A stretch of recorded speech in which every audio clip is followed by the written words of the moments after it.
Hi, നമസ്കാരം. നമ്മള് ഇന്ന് 10ാം ക്ലാസ്സിലെ ആദ്യത്തെ പാഠഭാഗത്തിന്റെ കുറച്ച് കാര്യങ്ങള്, പ്രധാനപ്പെട്ട ചില ചോദ്യങ്ങളും ഒക്കെ ആയിട്ടാണ് വന്നിരിക്കുന്നത്. അപ്പൊ ആദ്യം തന്നെ നമുക്ക് പാഠം എന്താണ് എന്നുള്ളത് ഒരു ഏകദേശ ധാരണ നിങ്ങളിലേക്ക് തരികയാണ്. എന്താണ് പാഠഭാഗം എന്ന് ചോദിച്ചു കഴിഞ്ഞാൽ ആ പേരിൽ നിന്ന് തന്നെ നമുക്ക് കുറച്ച് കാര്യങ്ങൾ കിട്ടും. ലക്ഷ്മണ സാന്ത്വനം എന്നാണ് നമ്മുടെ പാഠഭാഗത്തിന്റെ പേര്, അല്ലെ? ആ പേരിൽ തന്നെ കിടക്കുന്നുണ്ട് ലക്ഷ്മണനെ ആരൊക്കെയോ സാന്ത്വനിപ്പിക്കുകയാണ്, അല്ലെ? സമാധാനിപ്പിക്കുകയാണ്. ലക്ഷ്മണൻ എന്തോ ഒരു പ്രശ്നത്തിൽ പെട്ടിരിക്കുകയാണ്. ആ പ്രശ്നത്തിൽ നിന്ന് ലക്ഷ്മണനെ കരകയറ്റി കൊണ്ടുവരാൻ വേണ്ടിയിട്ട് ആരോ സാന്ത്വനിപ്പിക്കുകയാണ് എന്നൊരു ആശയം നമുക്ക് എന്തായാലും ഈ തലക്കെട്ടിൽ നിന്ന് കിട്ടും, അല്ലെ? ആ ആശയത്തോടു കൂടി തന്നെ നമുക്ക് നമ്മുടെ പാഠഭാഗത്തിലെ പ്രധാനപ്പെട്ട ചില ചോദ്യങ്ങളിലേക്ക് പോകാൻ വേണ്ടി പോവുകയാണ്. അതിനു മുൻപ് എന്താണ് പാഠഭാഗം എന്ന് നോക്കാൻ പോവുകയാണ്. തലക്കെട്ടിൽ നിന്ന് കുറച്ച് കാര്യങ്ങൾ നമുക്ക് മനസ്സിലായി. ലക്ഷ്മണനെ ആരോ സമാധാനിപ്പിക്കുകയാണ് എന്ന് മനസ്സിലായി, അല്ലെ? ഈ പാഠഭാഗം എഴുതിയിരിക്കുന്നത്, അതായത് അധ്യാത്മരാമായണം കിളിപ്പാട്ട് എഴുതിയിരിക്കുന്നത് ആരാണെന്ന് ചോദിച്ചു കഴിഞ്ഞാൽ എഴുത്തച്ഛൻ എന്നൊരു ഉത്തരം നമുക്ക് കിട്ടുകയാണ്, അല്ലെ?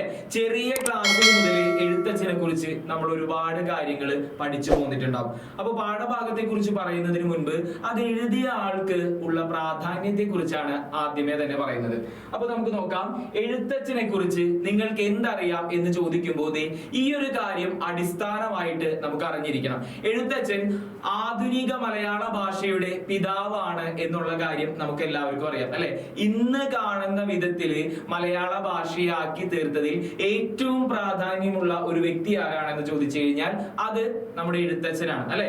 ഇന്ന് കാണുന്ന വിധത്തിൽ സംസ്കൃതത്തിൽ നിന്നൊക്കെ മലയാളത്തെ കുറച്ച് വിഭിന്നമായി മാറ്റി നിർത്തിക്കൊണ്ട് ഇന്ന് കാണുന്ന വിധത്തിലാക്കിയത് ആരാണ്?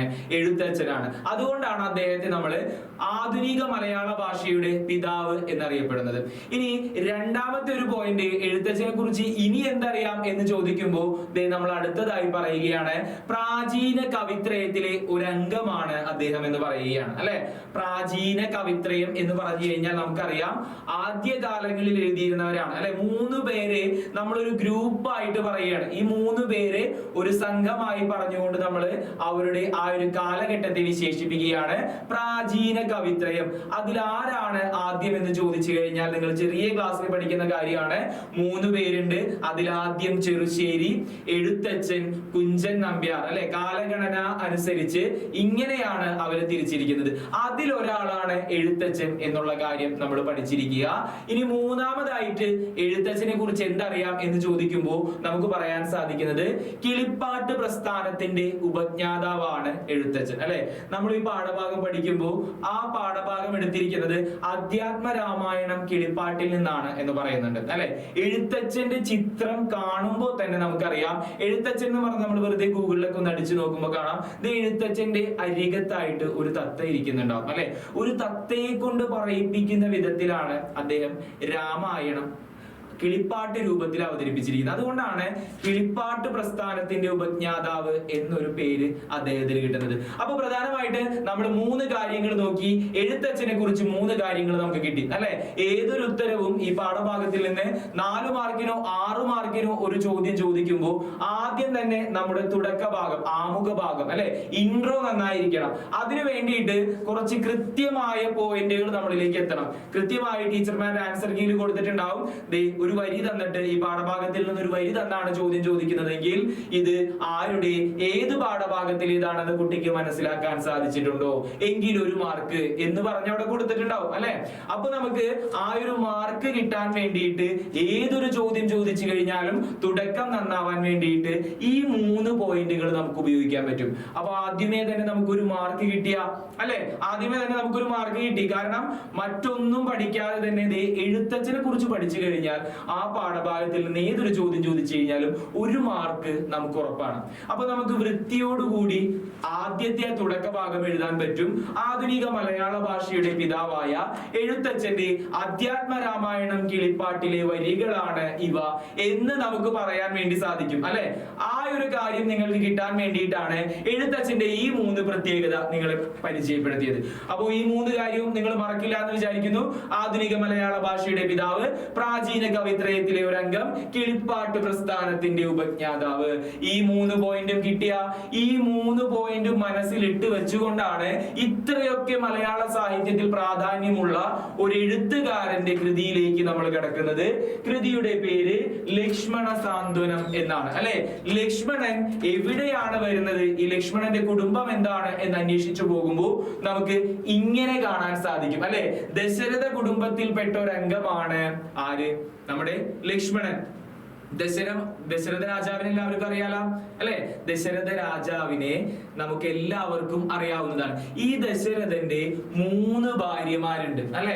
അയോധ്യയിൽ ഭരിച്ചിരുന്ന ദശരഥന്റെ 3 ഭാര്യമാരുണ്ട്. ഇന്നതേ അവിടെ അയോധ്യയിൽ, അല്ലെ, അവിടെ രാമക്ഷേത്രം പണി കഴിപ്പിച്ചിട്ടുണ്ട്. നമുക്ക് എല്ലാവർക്കും നിത്യവും പരിചിതമായിരിക്കുന്ന ഒരു സ്ഥലമാണ്, അല്ലെ? അവിടെയാണ് രാമൻ ജനിച്ചു വളർന്നതെന്ന് നമ്മൾ സങ്കല്പിച്ചു പോരുകയാണ്. ആ ഒരു സ്ഥലത്ത് ഇപ്പോ രാമക്ഷേത്രം പണി കഴിപ്പിച്ച് നിർത്തിയിട്ടുണ്ട്, അല്ലെ? അപ്പൊ അതുമായി ബന്ധപ്പെട്ടിട്ടുള്ള ഐതിഹ്യ കഥകളാണ് നമ്മൾ പഠിക്കുന്നത്. അങ്ങനെ ദശരഥന് 3 ഭാര്യമാരുണ്ട്. ആ 3 ഭാര്യമാരുടെ പേരൊന്ന് ആലോചിച്ച് വെച്ചോ. കൗസല്യ, കൈകേയി, സുമിത്ര. കിട്ടിയ 3 ഭാര്യമാരെ കിട്ടിയ കൗസല്യ, കൈകേയി, സുമിത്ര, അല്ലെ? ഈ 3 ഭാര്യമാർക്കും പാഠം എടുത്തു പോയപ്പോ പറഞ്ഞിട്ടുണ്ടാവും, അല്ലെ? പാഠം എടുത്തു പോയപ്പോ ടീച്ചർമാർ പറഞ്ഞു തന്നിട്ടുണ്ടാവും, ഈ 3 ഭാര്യമാർക്കും മക്കൾ ഉണ്ടായിരുന്നില്ല. അവർക്ക് ഒരു യാഗം നടത്തുകയാണ്, പുത്രകാമേഷ്ടി യാഗം നടത്തുകയാണ്.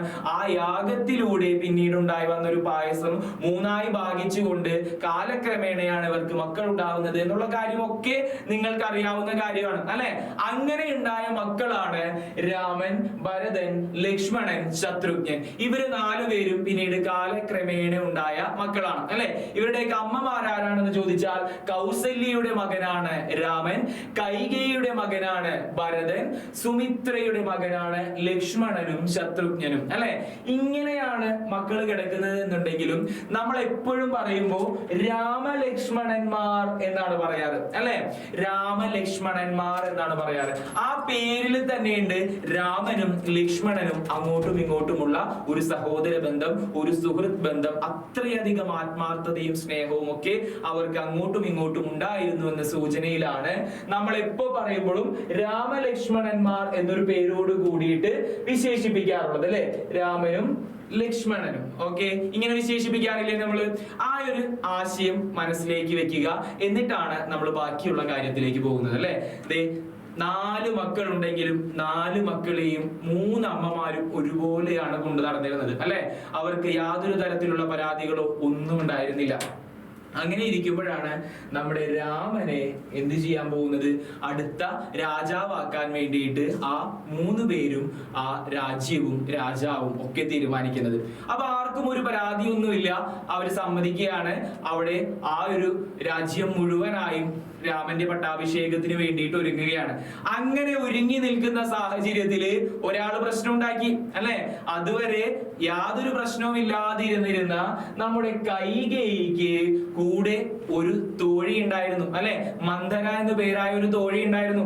ഈ മന്ദര പതുക്കെ അവളെ വിളിച്ചുകൊണ്ട് ഉപദേശിക്കുകയാണ്, മാറ്റി നിർത്തിക്കൊണ്ട് ഓരോ കാര്യങ്ങൾ പറയുകയാണ്. നീ ഒന്ന് ആലോചിച്ചു നോക്കിയേ, രാമൻ രാജാവായി കഴിഞ്ഞാൽ രാജമാതാവ് എന്നുള്ള സ്ഥാനം ആർക്ക് പോകും?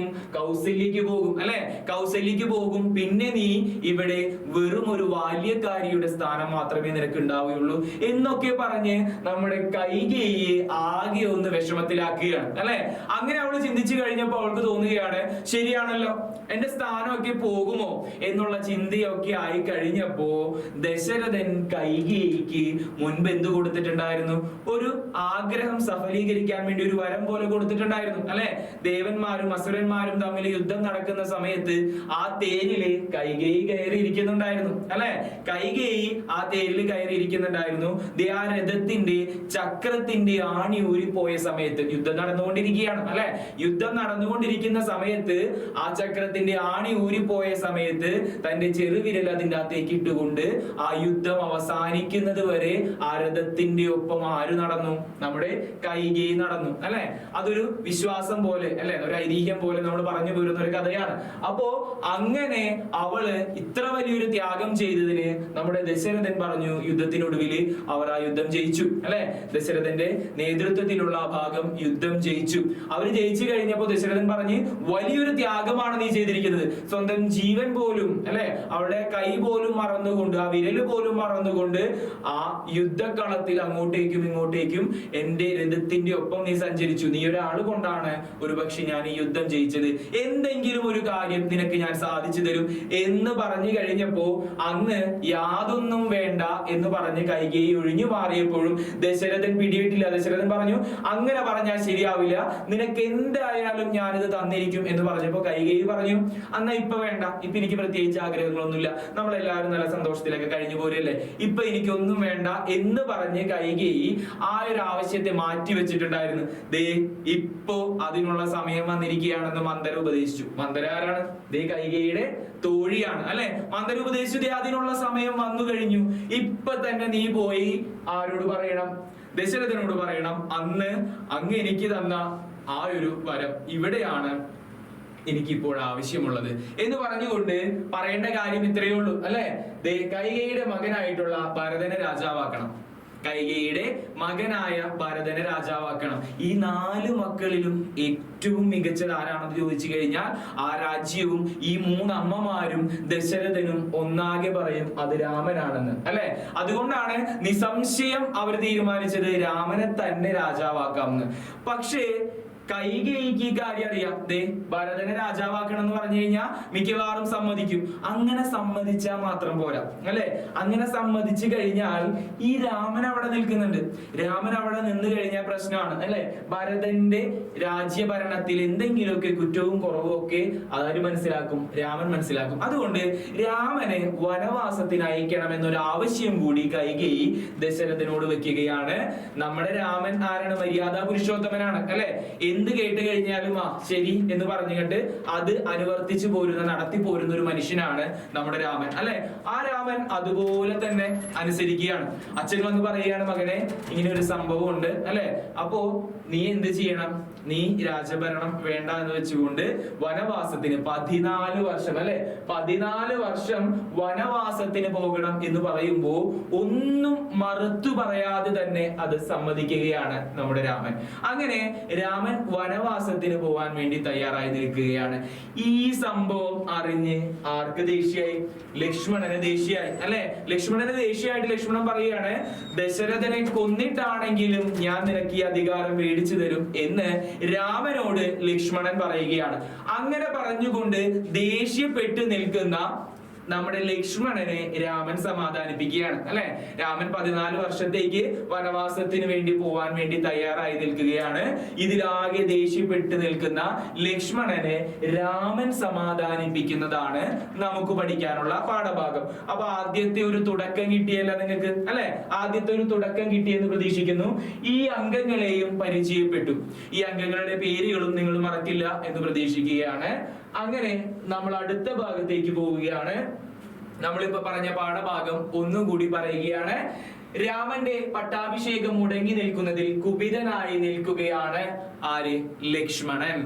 ചുറ്റുപാടും കാണുന്ന ഈ സുഖ സൗകര്യങ്ങളെല്ലാം സ്ഥിരമല്ലെന്ന് ലക്ഷ്മണനെ ഉപദേശിക്കുന്ന വിധത്തിലാണ് എഴുത്തച്ഛൻ അധ്യാത്മരാമായണം രചിച്ചിരിക്കുന്നത്. അധ്യാത്മരാമായണം കിളിപ്പാട്ട് രചിച്ചിരിക്കുന്നത്. നമ്മുടെ ചുറ്റുപാടും കാണുന്ന ഈ സുഖ സൗകര്യങ്ങളൊക്കെ എപ്പോഴും നമ്മുടെ കൂടെ ഉണ്ടായി എന്ന് പറയാൻ പറ്റുമോ? ഇല്ല അല്ലെ. ആ ഒരു കാര്യം ലക്ഷ്മണനെ ബോധ്യപ്പെടുത്താനായി ചുറ്റുപാട് നിന്നും എന്തൊക്കെ ചൂണ്ടിക്കാണിച്ചു പറയാൻ സാധിക്കുമോ അതൊക്കെ ചൂണ്ടിക്കാണിച്ചുകൊണ്ട് പറയുകയാണ് രാമൻ.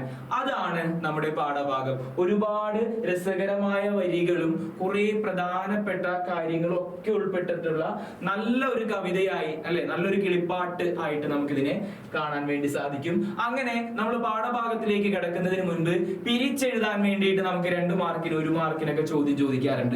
അതില് നമ്മുടെ പാഠഭാഗത്തില് പ്രധാനപ്പെട്ട പിരിച്ചെഴുതാൻ വേണ്ടി എപ്പോഴും ചോദിക്കുന്ന ചില ചോദ്യങ്ങളാണ് ആദ്യം തന്നെ കൊടുത്തിരിക്കുന്നത്. നോക്കാം. രാജ്യദേഹാദി ആദ്യം തന്നെ പറയുകയാണത് നമ്മുടെ ചുറ്റുപാടും കാണപ്പെടുന്ന ഈ രാജ്യദേഹാദി ഈ സാധനങ്ങളൊക്കെ സ്ഥിരമല്ല എന്ന് പറയുകയാണ് അല്ലെ. രാജ്യദേഹാദി ഇതിനെ എങ്ങനെയാണ് പിരിക്കുമ്പോ കിട്ടുക? രാജ്യം, ദേഹം, ആദിയായവ. രാജ്യം, ദേഹം, ആദിയായവ ഇതൊക്കെ സ്ഥിരമാണോ? ലക്ഷ്മണനോട് പറയാണ് രാജ്യം സ്ഥിരമാണോ? നമുക്കിപ്പോ സ്വന്തമായിട്ട് രാജ്യമുണ്ട് അല്ലെ. ഈ രാജ്യം എപ്പോഴും നമ്മുടെ കൂടെ ഉണ്ടായി എന്ന് പറയാൻ പറ്റുമോ? നമ്മുടെ ഭരണം കൃത്യമല്ല എന്നുണ്ടെങ്കിൽ ഈ രാജ്യം നമ്മുടെ കൈവിട്ടു പോകും. ദേഹവും സ്ഥിരമല്ല എന്ന് പറയുകയാണ് അല്ലെ. ഈ ശരീരം എപ്പോഴും നല്ല രീതിയിൽ ആരോഗ്യത്തോടു കൂടി ഇരിക്കും എന്ന് നമുക്ക് പറയാൻ പറ്റുമോ? അതും പറയാൻ പറ്റില്ല അല്ലെ. ലക്ഷ്മണനെ ആദ്യം ഉപദേശിക്കുന്ന കാര്യത്തിൽ ഒരു വാക്കാണ് രാജ്യദേഹാദിയും എന്ന് പറയുന്ന ഒരു വാക്ക് അല്ലെ. അതിനെങ്ങനെയാണ് അപ്പൊ പിരിച്ചെഴുതുക? രാജ്യം, ദേഹം, ആദിയായവ. ആദിയായവ എന്ന് വെച്ച് കഴിഞ്ഞാൽ മുതലായവ. ഈ സാധനം ഒന്നും സ്ഥിരമല്ല എന്ന് പറയുകയാണ് അല്ലെ. വീണ്ടും 2-3 കാര്യം കൂടി കൂട്ടിച്ചേർക്കുകയാണ്. ധാന്യധനാദി. വീണ്ടും മറ്റൊരു വാക്ക് വരികയാണ് ധാന്യധനാദി. നമ്മൾ നേരത്തെ പിരിച്ചതുപോലെ തന്നെ നമുക്ക് കിട്ടും അല്ലെ. ധാന്യം, ധനം, ആദിയായവ. ധാന്യധനാദി എന്നുള്ളത് ധാന്യം, ധനം, ആദിയായവ ഇവയും സ്ഥിരമല്ല എന്ന് പറയുകയാണ്. അപ്പൊ ഈ 2 വാക്കുകളും പിരിക്കാൻ വേണ്ടി കിട്ടുമല്ല. അതുപോലെ ബാക്കിയുള്ളത് കൂടി നമ്മൾ നോക്കാൻ പോവുകയാണ് കേട്ടാ. എങ്ങനെയാണ് ബാക്കിയുള്ളത് കൂടി പിരിക്കാന്ന് നോക്കാൻ പോവുകയാണ്. ചെറിയ ചെറിയ വലിയ വലിയ വാക്കുകളായി മാറുകയാണ്. ചെറിയ ചെറിയ വാക്കുകളിൽ നിന്ന് വലിയ വലിയ വാക്കുകളായി മാറുകയാണ്. പുത്രമിത്രാർത്രകളത്രാദി. കുറെ ആളുകളുണ്ട് അല്ലെ. ചിലരെ നമുക്ക് പരിചയമുണ്ട്, ചിലരെ നമുക്ക് പരിചയമില്ല. എന്നാൽ എല്ലാവരെയും നമ്മൾ പരിചയപ്പെടാൻ പോവാണ്. പുത്ര, പുത്ര എന്ന് വെച്ച് കഴിഞ്ഞാൽ പുത്രൻ. അടുത്തത് മിത്ര, മിത്ര എന്ന് വെച്ച് കഴിഞ്ഞാൽ മിത്രം. അടുത്തത് പുത്രമിത്രാർത്ര. അർത്ഥം എന്നൊരു സാധനം വരുന്നുണ്ട് അല്ലെ. അർത്ഥം എന്ന് വെച്ച് കഴിഞ്ഞാൽ പണമാണ്. അർത്ഥം എന്ന് വെച്ച് കഴിഞ്ഞാൽ പണമാണ് കേട്ടോ. അർത്ഥം എന്നൊരാൾ കൂടി വരുന്നുണ്ട്. അതിനുശേഷം കളത്രം. കളത്രം എന്ന് പറഞ്ഞു കഴിഞ്ഞാൽ കഴിഞ്ഞ പ്രാവശ്യം നമുക്ക് പരീക്ഷയ്ക്ക് ചോദിച്ചതാണ്.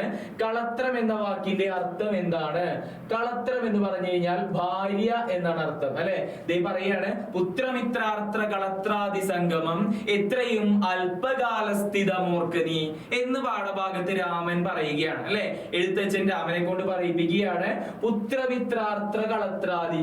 പുത്രൻ, മിത്രം, അർത്ഥം, കളത്രം, ആദിയായവ ഈ സാധനങ്ങളൊക്കെ അല്പകാല സ്ഥിതമോർക്കതി എപ്പോഴും നമ്മുടെ കൂടെ ഉണ്ടാവില്ല അല്ലെ.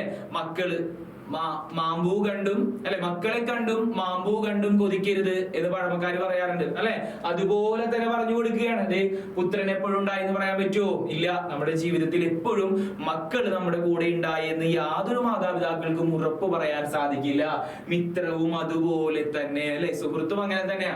എപ്പോഴും എന്റെ കൂടെ എല്ലാ കാര്യത്തിനും അവനുണ്ടാവും എന്ന് പറയാൻ നമുക്ക് യാതൊരു ഉറപ്പുമില്ല. ഭാര്യയും അങ്ങനെയാണ്, പണവും അങ്ങനെയാണ്. ഇങ്ങനെയുള്ള സാധനങ്ങൾ ഒന്നും നമ്മുടെ കൂടെ എപ്പോഴും ഉണ്ടാവില്ല ലക്ഷ്മണ എന്ന് പറയുകയാണ്. അടുത്തൊരു വലിയ വരി നോക്കാം. ബ്രാഹ്മണോഹം നരേന്ദ്രോഹമാട്യോഹം. അടുത്തൊരു വരി കിട്ടിയാണ്. ബ്രാഹ്മണോഹം നരേന്ദ്രോഹം ആട്യോഹം. ഇതിനെ നമ്മൾ 3 ആയിട്ട് പിരിക്കുമ്പോൾ നമുക്ക് എങ്ങനെ കിട്ടും? ബ്രാഹ്മണൻ, നരേന്ദ്രൻ, ആട്യൻ എന്ന് കിട്ടും അല്ലെ. ബ്രാഹ്മണൻ ജാതിയിൽ ഉയർന്നവനാണ് അല്ലെ. ഇതിങ്ങനെ അഹങ്കരിക്കല്ലേ അല്ലെ. ഓരോ കാര്യത്തിലും നിങ്ങൾ ഇങ്ങനെ അഹങ്കരിച്ചു കൊണ്ടിരിക്കുകയാണ്. എങ്ങനെയാണ്? ഞാൻ ബ്രാഹ്മണനാണ്. ബ്രാഹ്മണൻ എന്ന് പറഞ്ഞു കഴിഞ്ഞാൽ ജാതിയിൽ ഉയർന്നവനാണ്. അടുത്തത് നരേന്ദ്രൻ. നരേന്ദ്രൻ എന്ന് പറഞ്ഞു കഴിഞ്ഞാൽ ഞാൻ രാജാവാണ്, സ്ഥാനം കൊണ്ട് ഞാൻ ഉയർന്നവനാണെന്ന് പറഞ്ഞ് സമൂഹത്തിൽ കുറെ ആളുകൾ ഇങ്ങനെ അഹങ്കരിച്ച് നടക്കുകയാണ് അല്ലെ. അത്തരത്തിൽ അഹങ്കരിച്ച് നടന്നാൽ എത്ര നാളുണ്ടാവും അല്ലെ. ഈ ജാതിയും അതുപോലെ തന്നെ സ്ഥാനവും ഒക്കെ എന്നും നമ്മുടെ കൂടെ ഉണ്ടായി എന്ന് പറയാൻ പറ്റുമോ അല്ലെ. ഒരാളുടെ ജാതി അതിലെന്തിരിക്കുന്നു അല്ലെ, അവരുടെ സ്വഭാവത്തിലും പെരുമാറ്റത്തിലുമാണ് ഒരു വ്യക്തിയെ നമ്മൾ അളക്കുന്നത് അല്ലെ. അതുപോലെ നരേന്ദ്രനെ കുറിച്ച് പറയുകയാണ് സ്ഥാനം. നരേന്ദ്രൻ എന്ന് പറഞ്ഞു കഴിഞ്ഞാൽ രാജാവാണ് അല്ലെ. സ്ഥാനം കൊണ്ട് ഉയർന്നവനാണ് എന്ന് വിചാരിച്ച് കുറെ ആളുകൾ ഇങ്ങനെ അഹങ്കരിച്ചിരിക്കുകയാണ്.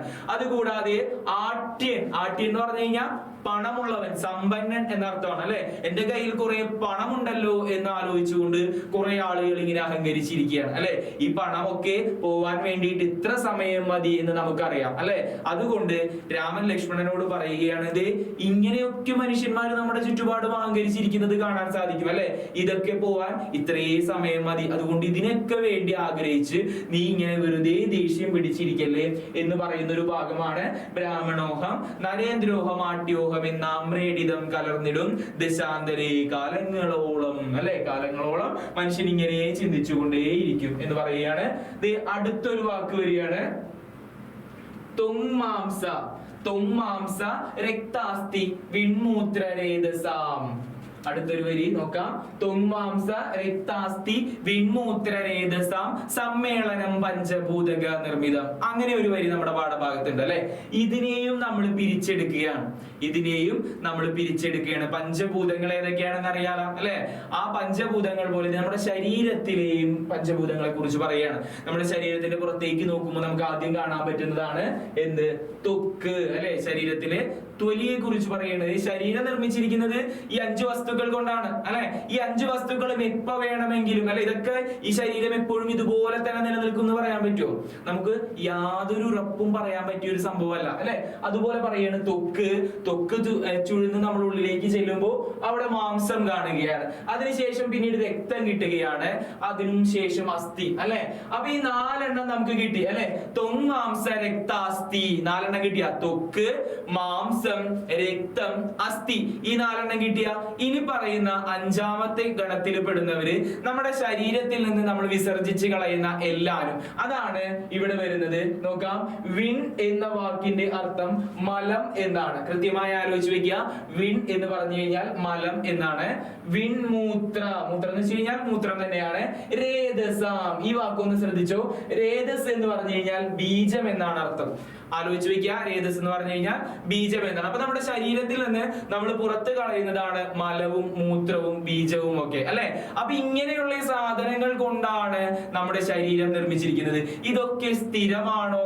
ഇതൊക്കെ നമ്മുടെ കൂടെ എപ്പോഴും ഉണ്ടാവും അല്ലെ. നമ്മുടെ ഈ തൊലിക്ക് പുറത്തുള്ള വെളുപ്പും കറുപ്പും നോക്കി നമ്മൾ പലരെയും മാറ്റി നിർത്താറുണ്ട് അല്ലെ. തൊലിപ്പുറത്തെ നിറം എപ്പോഴും സ്ഥിരമായിട്ടിരിക്കും എന്ന് പറയാൻ പറ്റില്ല അല്ലെ. എപ്പോ വേണമെങ്കിലും അതിനെന്തും സംഭവിക്കാം. ഈ പറഞ്ഞതുപോലെ നമ്മുടെ ശരീരത്തിൽ അസ്ഥികൾക്കൊക്കെ എപ്പോഴും നല്ല ഉഷാറായിട്ടിരിക്കാൻ പറ്റുമോ? ഇല്ല അല്ലെ. കാലക്രമേണ അതൊക്കെ ബുദ്ധിമുട്ടിലാവും അല്ലെ. എന്തെങ്കിലും നമുക്കൊരു അപകടം പറ്റി കഴിഞ്ഞാൽ അതിനൊക്കെ നാശം സംഭവിക്കും അല്ലെ. ഇത്രയൊക്കെയുള്ളൂ നമ്മുടെ ശരീരം. ഈ ശരീരത്തെ സന്തോഷിപ്പിക്കാൻ വേണ്ടിയിട്ടല്ലേ നീ കിടന്ന് പെടാപ്പാടുപെടുന്നത് അല്ലെ. അതിനു വേണ്ടിയിട്ടല്ലേ നീ ആഗ്രഹിച്ചു കൂട്ടുന്നത് എന്നാണ് രാമൻ ലക്ഷ്മണനോട് പറയുന്നത്. അതാണ് ത്വംമാംസ രക്താസ്തി വിൺമൂത്രരേതസാം സമ്മേളനം പഞ്ചഭൂതക നിർമ്മിതം. ആ വരിയുടെ അർത്ഥം ദേ മറ്റൊരു വരിയിലേക്ക് വരികയാണ്. കാമക്രോധ ലോഭമോഹാദികൾ. ഇതിനെയും നമ്മൾ പിരിച്ചെഴുതും.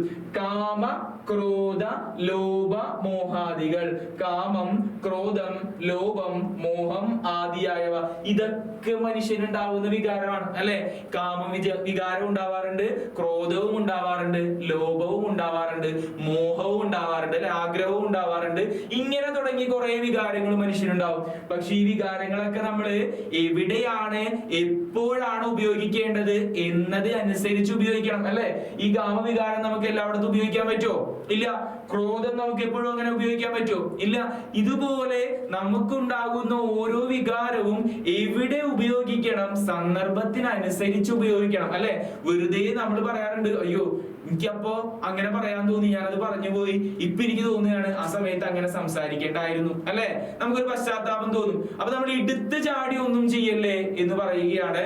ലക്ഷ്മണനോട് പറയുകയാണ് നിനക്കിപ്പോ ഈ വികാരങ്ങളിൽ ഏത് വികാരമാണ് മുൻതൂക്കം വന്നു നിൽക്കുന്നത്?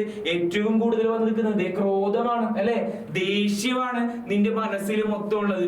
ഈ വികാരം നീ ഇപ്പൊ പോയി പ്രകടിപ്പിക്കാൻ പാടില്ല. നീ നിന്റെ മനസ്സിനെ ഒന്ന് പിടിച്ചിരുത്ത് അല്ലെ.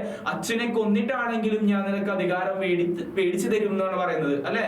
അപ്പോ അത്രയും ദേഷ്യപ്പെട്ട് നിൽക്കുകയാണ് നീ. നിന്റെ ആ ദേഷ്യം നീ ഒന്ന് പിടിച്ചു നിർത്താൻ വേണ്ടിയിട്ട് പറയുകയാണ് ഈ ഒരു വരിയിലൂടെ. കാമക്രോധ ലോഭമോഹാദികൾ ശത്രുക്കളാകുന്നത് എന്നും അറിയുക നീ എന്നാണ് ആ വരി അല്ലെ.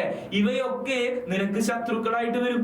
നിന്റെ വികാരം എല്ലാവർക്കും ഉള്ള വികാരമാണ് അല്ലെ. പക്ഷെ എല്ലാവർക്കുമുള്ള ഈ വികാരം, ഈ വികാരങ്ങൾ കൊണ്ട് തന്നെ അത് വേണ്ടിടത്ത് വേണ്ടതുപോലെ ഉപയോഗിച്ചില്ലെങ്കിൽ നമുക്ക് നമ്മുടെ ശത്രുക്കളുടെ എണ്ണം കൂടും എന്ന് പറയുകയാണ്.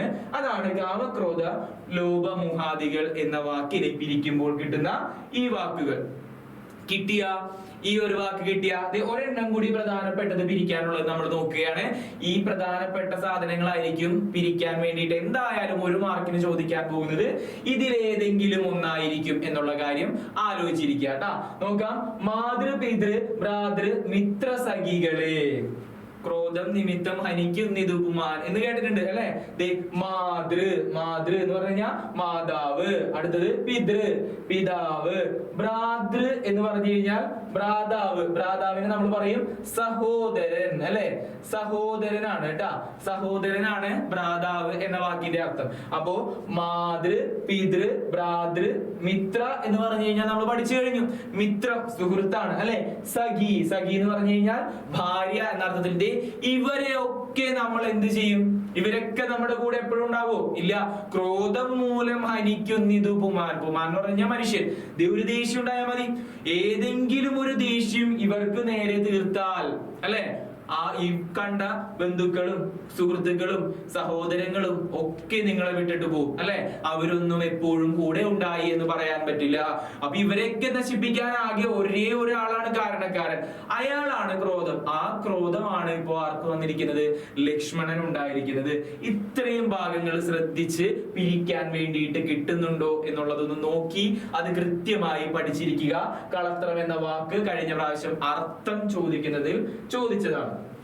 ഓക്കെ, ഇനി പിരിക്കുക എന്നുള്ള ചോദ്യം നമ്മൾ അവിടെ അവസാനിപ്പിക്കുകയാണ്. ഇനി നമ്മൾ വരുന്നത് ഈ പാഠഭാഗത്തിൽ നിന്നും എന്തായാലും വരികൾ തന്നുകൊണ്ടുള്ള ചോദ്യം ഉറപ്പാണ്. 100% എല്ലാ കൊല്ലവും ഇതിലെ പ്രധാനപ്പെട്ട വരികൾ മാറ്റി മാറ്റി തന്നുകൊണ്ട് ചോദിക്കാറുണ്ട് അല്ലെ. അപ്പൊ അത്തരത്തില് എപ്പോഴും ആവർത്തിച്ചു വരുന്ന ചോദ്യങ്ങൾ ഏതൊക്കെയാണ്, ആ വരികൾ ഏതൊക്കെയാണ് എന്നുള്ളതാണ് നമ്മൾ നോക്കാൻ പോകുന്നത്. അതിൽ ആദ്യത്തേത് ഭോഗങ്ങളെല്ലാം ക്ഷണപ്രഭാ ചഞ്ചലം വേഗേന നഷ്ടമായുസും എന്നോർക്ക് നീ. ഒരൊറ്റ വാക്ക് മാത്രം പഠിച്ചു വെച്ച് കഴിഞ്ഞാൽ ഈ വരി മൊത്തം മനസ്സിലുണ്ട് അല്ലെ. ഭോഗങ്ങൾ എന്ന് പറഞ്ഞു കഴിഞ്ഞാൽ സുഖങ്ങൾ എന്നാണ് അർത്ഥം. ആ ഒരു വാക്ക് പഠിച്ചു വെച്ച് കഴിഞ്ഞാൽ തന്നെ ബാക്കി നമുക്ക് കിട്ടും. ഭോഗങ്ങളെല്ലാം ക്ഷണപ്രഭാചഞ്ചലം. ഈ വരി കഴിഞ്ഞ പ്രാവശ്യം പരീക്ഷയ്ക്ക് തന്നിട്ട് ചോദിച്ചു, ക്ഷണപ്രഭാചഞ്ചലം എന്ന വാക്കിന്റെ അർത്ഥം എന്ത്? ക്ഷണപ്രഭയിൽ വന്നു പോകുന്നത് എന്താണോ അതാണ് ക്ഷണപ്രഭാചഞ്ചലം. പെട്ടെന്ന് വന്നു പോകുന്ന ഒരു സാധനത്തിനെ കുറിച്ച് പറയാണ്, ഇടിമിന്നലിനെ കുറിച്ച് പറയാണ് അല്ലെ. ഇതിന്റെ അർത്ഥം എന്താണ്? ഇടിമിന്നലിനെ ഉപയോഗിച്ചുകൊണ്ടാണ് പറയുന്നത്. ഇടിമിന്നൽ പോലെയാണ് നമ്മുടെ സുഖങ്ങൾ. ഇടിമിന്നൽ കുറെ നേരം ഇങ്ങനെ ആകാശത്ത് വെട്ടി നിൽക്കും ഇല്ല അല്ലെ. ഒറ്റ വെട്ടൽ വന്നത് അപ്പൊ തന്നെ അങ്ങോട്ട് പോവുകയാണ്. നമ്മുടെ ജീവിതത്തിൽ ഉണ്ടാകുന്ന സുഖങ്ങളും ഇതുപോലെ തന്നെയാണ്. നമുക്ക് വന്നു കഴിയുമ്പോൾ അതെപ്പോഴും ജീവിതത്തിൽ ഉണ്ടാവുമെന്ന് പ്രതീക്ഷിക്കാൻ പറ്റുമോ?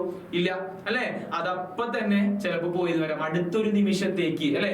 ഒന്ന് കണ്ണടച്ചു തുറക്കുമ്പോഴത്തേക്കും ആ സന്തോഷവും സുഖവും ഒക്കെ പോയി വീണ്ടും ദുഃഖം വരും അല്ലെ. ഇതിങ്ങനെ ഒരു നാണയത്തിന്റെ ഇരുപുറം എന്നതുപോലെ വന്നും പോയും ഇരിക്കും. ഈ യാഥാർത്ഥ്യമാണ് നമ്മൾ മനസ്സിലാക്കേണ്ടത് അല്ലെ. അന്ന് രാമൻ ലക്ഷ്മണനോട് പറഞ്ഞതുപോലെ എഴുത്തച്ഛൻ എഴുതി കഴിഞ്ഞപ്പോ ആ ഒരു കാര്യം അല്ലെ, 16-ാം നൂറ്റാണ്ടിൽ പറഞ്ഞ ആ ഒരു കാര്യം ഇന്നും നമ്മുടെ ഇടയിൽ പ്രസക്തിയാണ്. അന്ന് എഴുതിയ ആ ഒരു സംഭവത്തിന് ഇന്നും നമ്മുടെ ജീവിതത്തിൽ പ്രസക്തി ഉണ്ട് അല്ലെ. അതുകൊണ്ടാണ് ഈ യൂണിറ്റിന് അങ്ങനെ ഒരു പേര് കൊടുത്തിരിക്കുന്നത്, കാലാതീതം കാവ്യ വിസ്മയം അല്ലെ. കാലത്തെ അതിജീവിച്ചുകൊണ്ട് നിലനിൽക്കുന്ന കുറച്ച് പാഠഭാഗങ്ങൾ, എഴുത്തുകൾ, കൃതികൾ എന്ന് പേര് കൊടുത്തിരിക്കുന്നത് അതാണ് അല്ലെ. കാലത്തെ അതിജീവിച്ചുകൊണ്ട് നിലനിൽക്കുകയാണ് ഈ കൃതികളൊക്കെ. ഇനി കുറെ നാൾ കഴിഞ്ഞ് വായിച്ചു കഴിഞ്ഞാൽ അല്ലെ, വർഷങ്ങൾ, ഒരു 10-30 വർഷം കഴിഞ്ഞ് വായിച്ചു കഴിഞ്ഞാലും ഈ സാധനത്തിന് അന്നും പ്രസക്തി ഉണ്ടാവും അല്ലെ. അതുകൊണ്ടാണ് കാലത്തെ അതിജീവിച്ച് നിലനിൽക്കുന്ന കൃതികൾ എന്നീ യൂണിറ്റിന് പേരും കൊടുത്തിരിക്കുന്നത് എന്ന് ആലോചിച്ച് വെക്കുക. അപ്പൊ ഭോഗം എന്നതിന്റെ അർത്ഥം സുഖം എന്നാണെന്നും ക്ഷണപ്രഭയിൽ വന്നു പോകുന്നത് ഇടിമിന്നലാണെന്നും ആലോചിക്കുക അല്ലെ.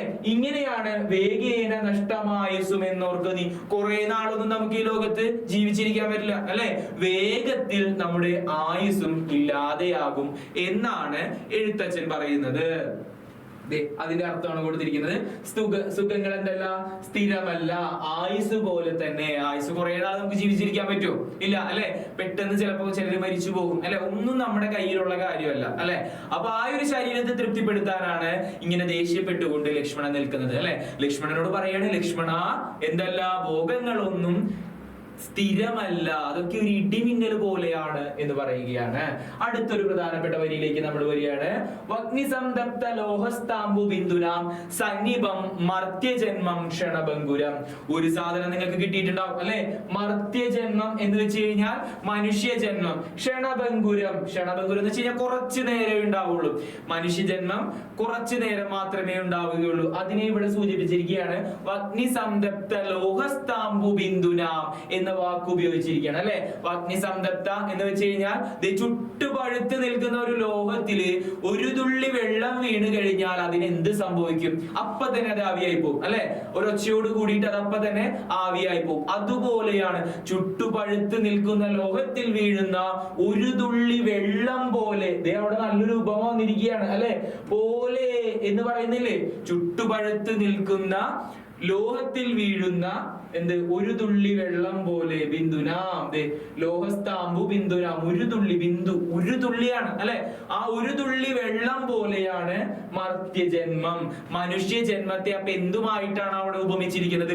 ആ ഉപമകൾ പ്രത്യേകമായി ശ്രദ്ധിച്ചിരിക്കുക. ഒരു തുള്ളി വെള്ളം പോലെ. എന്തിൽ വീഴുന്ന വെള്ളം? ചുട്ടുപഴുത്ത് നിൽക്കുന്ന ലോഹത്തിൽ വീഴുന്ന ഒരു തുള്ളി വെള്ളം പോലെയാണ് മനുഷ്യ ജീവിതം. അതാണ് ഈ രണ്ട് വരിയുടെ ആശയം. കിട്ടി അല്ലെ. ഈ വരികൾ ഇങ്ങനെ പഠിച്ചു പോകുമ്പോ നമ്മൾ വേറൊരു കാര്യം കൂടി പ്രത്യേകമായിട്ട് ശ്രദ്ധിക്കാം. ഈ വരികൾ നമ്മൾ പഠിച്ചു പോകുമ്പോൾ നോക്കിയേ, മറ്റൊരു പ്രത്യേകത, രണ്ടാമത്തെ അക്ഷരം ഇങ്ങനെ ആവർത്തിക്കുന്നത് കാണാം ചില വരിയിൽ അല്ലെ. ഇത് ഈ കവിതയുടെ ഒരു പ്രത്യേകതയാണ്. ആ ഒരു കാര്യം ഒന്ന് ആലോചിച്ച് വെക്കുക. എന്താണ് ആ പ്രത്യേകത എന്ന് ഞാൻ അടുത്ത ഭാഗത്ത് പറയും അല്ലെ. അപ്പൊ ഒരു ഭാഗം കൂടി, ഒരു വരിയും കൂടി നമുക്ക് കിട്ടിയപ്പോ ഒന്ന് പറഞ്ഞതാണത്. ഇങ്ങനെ രണ്ടാമത് ആവർത്തിച്ച് വരുന്ന ഒരു പ്രത്യേകത ഇതിൽ കാണാം. ഇവിടെ നമ്മൾ ഒരു ഉപമ പറഞ്ഞു അല്ലെ. ഇവിടെ ഈ ഒരു പ്രത്യേകതയെ പറയുന്നത് ദ്വിതീയാക്ഷര പ്രാസം എന്നാണ്. രണ്ടാമത്തെ അക്ഷരം ആവർത്തിച്ചു വരുന്നു, അതാണ് പ്രാസം അല്ലെ. ഇപ്പൊ ഒരു പാട്ട് ഇറങ്ങിയിട്ടില്ലേ, എങ്ങനെ എടുക്കും പ്രാസം എന്ന് പറഞ്ഞിട്ട് അല്ലെ. ചിന്താധമനിയിൽ ധൂളി കയറി, ആ സാധനത്തിൽ പറയുന്നുണ്ട് പ്രാസം. പ്രാസം എന്ന് പറഞ്ഞു കഴിഞ്ഞാൽ ഇതാണ് അല്ലെ.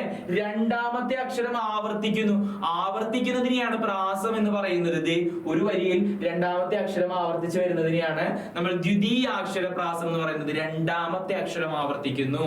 അത് ഈ കവിതയുടെ ഒരു പ്രത്യേകതയാണ്. വേറൊരു പ്രത്യേകത നമ്മളിവിടെ പഠിച്ചു, ഉപമയുണ്ട് അല്ലെ.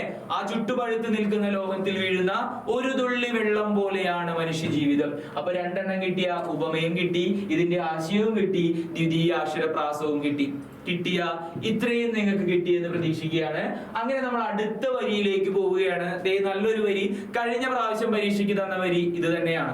ശ്രദ്ധിക്കാം. ലക്ഷ്മിയും അസ്ഥിരയല്ലോ മനുഷ്യർക്ക്, നിൽക്കുമോ യൗവനവും പുനരധ്രുവം. ലക്ഷ്മി എന്നൊരു പേര് എപ്പോഴും നമ്മൾ കേൾക്കാറുണ്ട് അല്ലെ.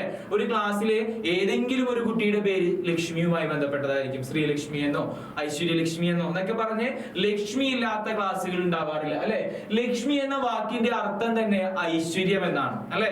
ഐശ്വര്യം നിറഞ്ഞവൾ അല്ലെ. അങ്ങനെ നോക്കുമ്പോ ലക്ഷ്മിയും അസ്ഥിരയല്ലോ, സമ്പത്തും ഐശ്വര്യവും ഒക്കെ എന്താണെന്നാണ് പറയുന്നത്? അസ്ഥിരമാണ്, സ്ഥിരമല്ല. എപ്പോഴും കൂടി ഉണ്ടായി എന്ന് പറയാൻ പറ്റുമോ? ഇന്ന് നമ്മൾ നല്ല ഐശ്വര്യത്തോടു കൂടി ജീവിക്കുകയാണ്, നല്ല സമ്പത്തോടു കൂടി ജീവിക്കുകയാണ്, നാളെയും ഇത് അതേപോലെ തന്നെ ഉണ്ടാവും എന്ന് നമുക്ക് പറയാൻ പറ്റില്ല അല്ലെ. നാളത്തെ കുറിച്ച് നമുക്ക് യാതൊന്നും പറയാൻ വേണ്ടി സാധിക്കില്ല. അത് തന്നെയാണ് ഇവിടെ പറയുന്നത്. ലക്ഷ്മിയും അസ്ഥിരയല്ലോ മനുഷ്യർക്ക്, നിൽക്കുമോ യൗവനവും പുനരധ്രുവം. രണ്ട് കാര്യങ്ങളെ കുറിച്ചാണ് പറയുന്നത് അല്ലെ. രണ്ട് കാര്യങ്ങളെ കുറിച്ചാണ് പറയുന്നത്. ലക്ഷ്മി സ്ഥിരമല്ല, ഐശ്വര്യം സ്ഥിരമല്ല, എന്നും ഒരുപോലെ നിലനിൽക്കില്ല. എന്തുപോലെ? യൗവന കാലഘട്ടം പോലെ. ഒരു മനുഷ്യന്റെ ജീവിതത്തിലെ ഏറ്റവും നല്ല കാലഘട്ടം, അല്ലെങ്കിൽ അവൻ ഏറ്റവും ഊർജക്ഷമമായി ഏറ്റവും ആരോഗ്യപരമായിരിക്കുന്ന കാലം ഏതാണെന്ന് ചോദിച്ചു കഴിഞ്ഞാൽ അത് യൗവന കാലഘട്ടമാണെന്ന് നമ്മൾ പറയാറുണ്ട് അല്ലെ. ഈ യൗവന കാലഘട്ടം എപ്പോഴും നമ്മുടെ കൂടെ ഉണ്ടാവോ? ആ ഒരു ആരോഗ്യസ്ഥിതി എപ്പോഴും നമ്മുടെ കൂടെ ഉണ്ടാവോ? വീണ്ടും വാർദ്ധക്യത്തിലേക്ക് നമ്മൾ വഴിമാറും അല്ലെ. വഴിമാറുമ്പോ നമുക്ക് ഈ പറഞ്ഞതുപോലെ ആരോഗ്യം നമ്മുടെ കൂടെ ഉണ്ടായി എന്ന് വരില്ല. അതുപോലെയാണ് ലക്ഷ്മിയും ഐശ്വര്യവും സമ്പത്തും യൗവനവും ഒക്കെ നമ്മളോട് കൂടെ എപ്പോഴും ഉണ്ടായി എന്ന് പറയാൻ വേണ്ടി സാധിക്കില്ല ലക്ഷ്മണ എന്നാണ് രാമൻ ഈ ഒരു വരി നൽകിക്കൊണ്ട് പറയുന്നത്. നോക്കാം. ഐശ്വര്യവും സമ്പത്തും സ്ഥിരമല്ല, അത് എപ്പോൾ വേണമെങ്കിലും നഷ്ടമാകാവുന്നതാണ്. യൗവന കാലഘട്ടവും അങ്ങനെ തന്നെയാണ്. ഇതാണ് ഈ വരിയുടെ കൃത്യമായ ആശയം. കൃത്യമായ ചില വാക്കുകൾ മാത്രം ഇതിൽ നിന്ന് മനസ്സിലേക്ക് ഇട്ടുപോവുക, അപ്പൊ തന്നെ നമുക്ക് അതിന്റെ അർത്ഥം കിട്ടും അല്ലെ. ഇങ്ങനത്തെ വരികളൊക്കെ കാണാതെ പഠിച്ചു വെക്കുക. എസ്സേ അല്ലെ, നമ്മുടെ കഴിഞ്ഞ SSLC പരീക്ഷയ്ക്ക് എസ്സേ ചോദിച്ചത് ഈ പാഠഭാഗത്തിൽ നിന്നാണ് അല്ലെ. അപ്പൊ അതുകൊണ്ട് ഇത്തരത്തിലുള്ള വരികൾ നമ്മൾ പഠിച്ചു വെക്കുമ്പോൾ തന്നെ നമ്മുടെ ഉത്തരത്തിൽ കൃത്യമായി അത് കോട്ട് ചെയ്ത് എഴുതി വെക്കാനും അത് അടിവരയൊക്കെ ഇട്ട് വെക്കുമ്പോൾ ഒരു പാഠഭാഗം വ്യക്തവും കൃത്യവുമായി നമ്മൾ പഠിച്ചിട്ടുണ്ടെന്ന് തോന്നും. അങ്ങനെയാണ് നമ്മൾ ഉത്തരത്തിന് നല്ലൊരു ഘടന ഉണ്ടാക്കിയെടുക്കുന്നത്. വാരി വലിച്ച് എന്തോ എഴുതുകയല്ല, എഴുതിയതിൽ പോയിന്റ് ഉണ്ടാവുകയാണ് വേണ്ടത് അല്ലെ. അപ്പൊ അത്തരത്തിലുള്ള പോയിന്റുകൾ ഉണ്ടാകാൻ വേണ്ടി ഇത്തരത്തിലുള്ള വരികൾ നമ്മൾ നോക്കി വെക്കുക, അത് എഴുതുക, അടിവരയിടുക, അതിനർത്ഥം കൃത്യമായി എഴുതുക. നോക്കാം, അടുത്ത വരിയിലേക്ക് പോകാം. വരി ചക്ഷുശ്രവണഗ്രസ്തമാം ദർദുരം ഭക്ഷണത്തിന് അപേക്ഷിക്കുന്ന പോലെ കാലാഹീന പരിഗ്രസ്തമാം ലോകവും ആലോല ചെയ്ത സാഭോഗങ്ങൾ നേടുന്നു. ഇത് സ്ഥിരം ഒരു ചോദ്യമാണ്. ഈ ഒരു ചോദ്യം നമ്മുടെ പാഠഭാഗത്ത് നിന്ന് സ്ഥിരം മാറിയും മറിഞ്ഞും അല്ലെ. ഇപ്പൊ ചോദിച്ചില്ലെങ്കിൽ അടുത്ത പരീക്ഷയ്ക്ക് ചോദിക്കും, അടുത്ത പരീക്ഷയ്ക്ക് ചോദിച്ചില്ലെങ്കിൽ ഇപ്പൊ ചോദിക്കും. ഇങ്ങനെ മാറി ചോദിക്കുന്ന ഒരു വരിയാണ്, പ്രധാനപ്പെട്ട വരിയാണ്. ഈ വരി തന്നുകൊണ്ട് ഇതിന്റെ സവിശേഷതയും ചോദിക്കാറുണ്ട്. നേരത്തെ നമ്മൾ പറഞ്ഞതുപോലെ ഇതിൽ എന്തുണ്ട്? ദ്വിതീയ അക്ഷരപ്രാസം ഉണ്ട് അല്ലെ. ദ്വിതീയ അക്ഷരപ്രാസം എന്ന് പറഞ്ഞു കഴിഞ്ഞാൽ എന്തായിരുന്നു? ദ്വിതീയാക്ഷരപ്രാസം എന്ന് പറഞ്ഞു കഴിഞ്ഞാൽ രണ്ടാമത്തെ അക്ഷരം, തുടർച്ചയായിട്ടുള്ള രണ്ട് വരികൾ എടുക്കുമ്പോൾ അതിലെ രണ്ടാമത്തെ അക്ഷരം ആവർത്തിക്കുന്നത് ഇവിടെയും ആവർത്തിക്കുന്നുണ്ട് അല്ലെ. ഇനി അതിന്റെ അർത്ഥത്തിലേക്ക് നമ്മൾ വരികയാണ് കേട്ടാ. എന്താണ് ഇതിലൂടെ പറയാൻ വേണ്ടി ശ്രമിച്ചിട്ടുള്ളത് എന്ന് നോക്കുകയാണ്. നോക്കാം, പാമ്പിന്റെ വായിൽ അകപ്പെട്ട് കിടക്കുന്ന ഒരു തവളയെ കുറിച്ച് പറയുകയാണ്. പാമ്പിന്റെ വായിൽ അകപ്പെട്ട് കിടക്കുന്ന തവള. അപ്പൊ നമ്മൾ അർത്ഥത്തിലേക്ക് വരികയാണ്. ഇതിനകത്ത് എവിടെയാണ് പാമ്പ് കിടക്കുന്നത് അല്ലെ? നമ്മൾ കണ്ടോ, നമ്മളിങ്ങനെ വായിച്ചു പോയപ്പോ എന്തൊക്കെയോ വലിയ വലിയ വാക്കുകൾ, വലിയ വലിയ മനസ്സിലാവാത്ത വരികള്. പക്ഷേ എളുപ്പമാണ്. ചക്ഷുശ്രവണൻ എന്ന് പറഞ്ഞു കഴിഞ്ഞാൽ പാമ്പാണ്. അർത്ഥം പഠിച്ചു വെക്കുക. ചക്ഷുശ്രവണൻ എന്ന് പറഞ്ഞു കഴിഞ്ഞാൽ പാമ്പാണ്. ദർദുരം തവളയും പറയുകയാണ്. പാമ്പിന്റെ വായില് ഒരു തവള അകപ്പെട്ട് ഇങ്ങനെ കിടക്കുകയാണ്. അപ്പോഴും ആ തവള നാവ് പുറത്തേക്ക് ഇട്ടുകൊണ്ടിരിക്കുകയാണ്. എന്തിനു വേണ്ടിയിട്ടാണ്? ഭക്ഷണത്തിന് വേണ്ടിയിട്ട് അല്ലെ. അടുത്ത നിമിഷം മരണമാണ് ആ തവളയ്ക്ക്. അത് അറിഞ്ഞിരുന്നിട്ട് കൂടി അത് സുഖഭോഗങ്ങൾക്ക് വേണ്ടിയിട്ട് ഇങ്ങനെ ആഗ്രഹിച്ചു കൊണ്ടിരിക്കുകയാണ്. അടുത്തതായി താൻ മരിക്കാൻ പോവുകയാണ് എന്ന് അറിഞ്ഞിട്ട് കൂടി മനുഷ്യനും ഇതേ സ്വഭാവക്കാരനാണ് എന്ന് പറയുകയാണ്. അടുത്ത നിമിഷം മരണമായിരിക്കാം, ഒന്നും പറയാൻ പറ്റില്ല. അപ്പോഴും മനുഷ്യൻ സുഖ സൗകര്യങ്ങൾ വർദ്ധിപ്പിക്കാൻ വേണ്ടിയിട്ട്, സുഖങ്ങൾ കൂട്ടാൻ വേണ്ടിയിട്ടുള്ള ഓട്ടത്തിലാണ്, തത്രപ്പാടിലാണ് അല്ലെ. ആ ഒരു ആശയം നമ്മളിലേക്ക് ഇട്ടു തരാൻ വേണ്ടിയിട്ട് ഇവിടെ ഒരു തവളയെ കൊണ്ടുവന്ന് വെക്കുകയാണ് അല്ലെ. പാമ്പിന്റെ വായിൽ കിടക്കുന്ന തവള കൃത്യമായിട്ട് പറയുകയാണ് അല്ലെ. പാമ്പ് ഒറ്റയടിക്ക് തവളയെ കിട്ടി കഴിഞ്ഞാൽ അപ്പൊ തന്നെ അങ്ങോട്ട് വിഴുങ്ങുമോ? ഇല്ല, പതുക്കെയാണ് അതിന് വിഴുങ്ങുക അല്ലെ. അതുപോലെയാണ് മനുഷ്യനും. പെട്ടെന്നൊന്നുമല്ല, നമ്മൾ ഇങ്ങനെ എന്തെങ്കിലും വയ്യായൊക്കെ വന്നു കഴിഞ്ഞാൽ അവിടെ കിടന്ന് കുറെ നാളിങ്ങനെ കഷ്ടപ്പെട്ട് ബുദ്ധിമുട്ടിയാണ് നമ്മൾ ചിലപ്പോ മരണമടയുക. ഇങ്ങനെയൊക്കെയാണ് മനുഷ്യന്റെ ജീവിതം. എല്ലാ സുഖ സൗകര്യങ്ങളോട് കൂടിയിട്ട് നമുക്ക് ജീവിക്കാൻ പറ്റും. പെട്ടെന്ന് മരിക്കാം എന്നൊന്നും പ്രതീക്ഷിക്കേണ്ട. ചിലപ്പോ കിടപ്പ് അവിടെ കിടന്നു പോകും അല്ലെ. അപ്പോഴും സുഖ സൗകര്യങ്ങൾക്ക് വേണ്ടി ആഗ്രഹിക്കുകയാണ് തവള. ഈ തവള പോലെയാണ് മനുഷ്യൻ. വീണ്ടും അവിടെ ഒരു ഉപമ വരികയാണ്. ആരെയായിട്ടാണ് ഉപമിച്ചിരിക്കുന്നത്? മനുഷ്യനെ ആയിട്ടാണ് ഉപമിച്ചിരിക്കുന്നത് അല്ലെ. തവളയെ, പാമ്പിന്റെ വായിലിരിക്കുന്ന തവളയെ മനുഷ്യനുമായാണ് ഉപമിച്ചിരിക്കുന്നത്. മനുഷ്യനുമായി തവളയെ ഉപമിച്ചിരിക്കുകയാണ്. ആ തവളയ്ക്ക് എന്തൊക്കെ സ്വഭാവ സവിശേഷതയുണ്ടോ അതൊക്കെ മനുഷ്യനുമുണ്ട് എന്ന് പറയുകയാണ്. നോക്കാം, ചക്ഷുശ്രവണ കളസ്തമാം ദർദുരം ഭക്ഷണത്തിന് അപേക്ഷിക്കുന്നത് പോലെ. ഇവിടെ വരെ നമുക്ക് കിട്ടി അല്ലെ. അടുത്ത രണ്ട് വരികൾ നമ്മൾ നോക്കാൻ പോവുകയാണ് കേട്ടാ. അടുത്ത രണ്ട് വരികള് കാലാഹീന പരിഗ്രസ്തമാം ലോകവും ആലോല ചെയ്ത സാഭോഗങ്ങൾ തേടുന്നു. കാലാഹീന എന്ന് വെച്ച് കഴിഞ്ഞാൽ കാലം പ്ലസ് അഹി എന്നാണ് നമുക്ക് ഇതിനെ പിരിക്കുമ്പോ കിട്ടുക. കാലം പ്ലസ് അഹി. അഹി എന്ന് പറഞ്ഞു കഴിഞ്ഞാൽ പാമ്പാണ് അല്ലെ. കാലമാകുന്ന പാമ്പിന്റെ പിടിയിൽ അകപ്പെട്ട് കിടക്കുന്ന എന്തിനെ കുറിച്ചാണ് പറയുന്നത്? ലോകത്തെ കുറിച്ചാണ് പറയുന്നത്. എന്തോ കേൾക്കുമ്പോൾ വലിയ കാര്യം പോലെ തോന്നും, വലിയൊരു കാര്യമാണ്, എന്നാൽ ആശയം ലളിതവുമാണ്. നോക്കാം, കാലമാകുന്ന പാമ്പിന്റെ പിടിയിൽ അകപ്പെട്ട് കിടക്കുകയാണ് ലോകം എന്ന് പറയുകയാണ്. നമ്മൾ പറയാറുണ്ട് കാലം മാറുന്നതിനനുസരിച്ച് കോലവും മാറും എന്ന് പറയാറുണ്ട് അല്ലെ. കാലം മാറുന്നതിനനുസരിച്ച് നമ്മളിലും കുറെ മാറ്റങ്ങൾ വരും. ഈ ലോകം സ്ഥിരമായിട്ട് നിലനിൽക്കുമോ? ഒന്നും വേണ്ട. ഇന്ന് കാണുന്നത് പോലെയാണോ നാളെ നമ്മൾ ഒരു സ്ഥലം കാണുന്നത് എന്ന് ചോദിച്ചു കഴിഞ്ഞാൽ തീർച്ചയായിട്ടും അല്ല അല്ലെ. അതുകൊണ്ടാണ് നമ്മൾ കടൽ കാണാൻ പോകുന്നതും കണ്ട കടല് തന്നെ വീണ്ടും വീണ്ടും കാണുന്നത്, ഇന്ന് കാണുന്നത് പോലെയല്ല അതിന് നാളെ കാണുന്നത്, അല്ലെ? നാളെ അതിനെന്തൊക്കെയോ മാറ്റങ്ങൾ സംഭവിക്കുകയാണ്, ആസ്വാദനം അവസാനിക്കുന്നില്ല, അല്ലെ? അതുപോലെ കാലമാകുന്ന പാമ്പിന്റെ പിടിയിൽ അകപ്പെട്ട് കിടക്കുകയാണ് ലോകം. നാളെ ചിലപ്പോ ഇന്ന് കാണുന്ന ഈ ഒരു ഭംഗി ഉണ്ടായിന്ന് വരില്ല, അല്ലെ? നമ്മൾ ഇവിടെ കളിച്ച് നടന്നിരുന്ന സ്ഥലത്തൊക്കെ നാളെ ചിലപ്പോ പ്രളയം വന്ന് വെള്ളം കയറി ആകെ നാശനഷ്ടങ്ങൾ സംഭവിച്ചിരിക്കുകയായിരിക്കും. അപ്പോ കാലമാണ് അവിടെ പാമ്പായിട്ട് ഉപമിച്ചിരിക്കുന്നത്.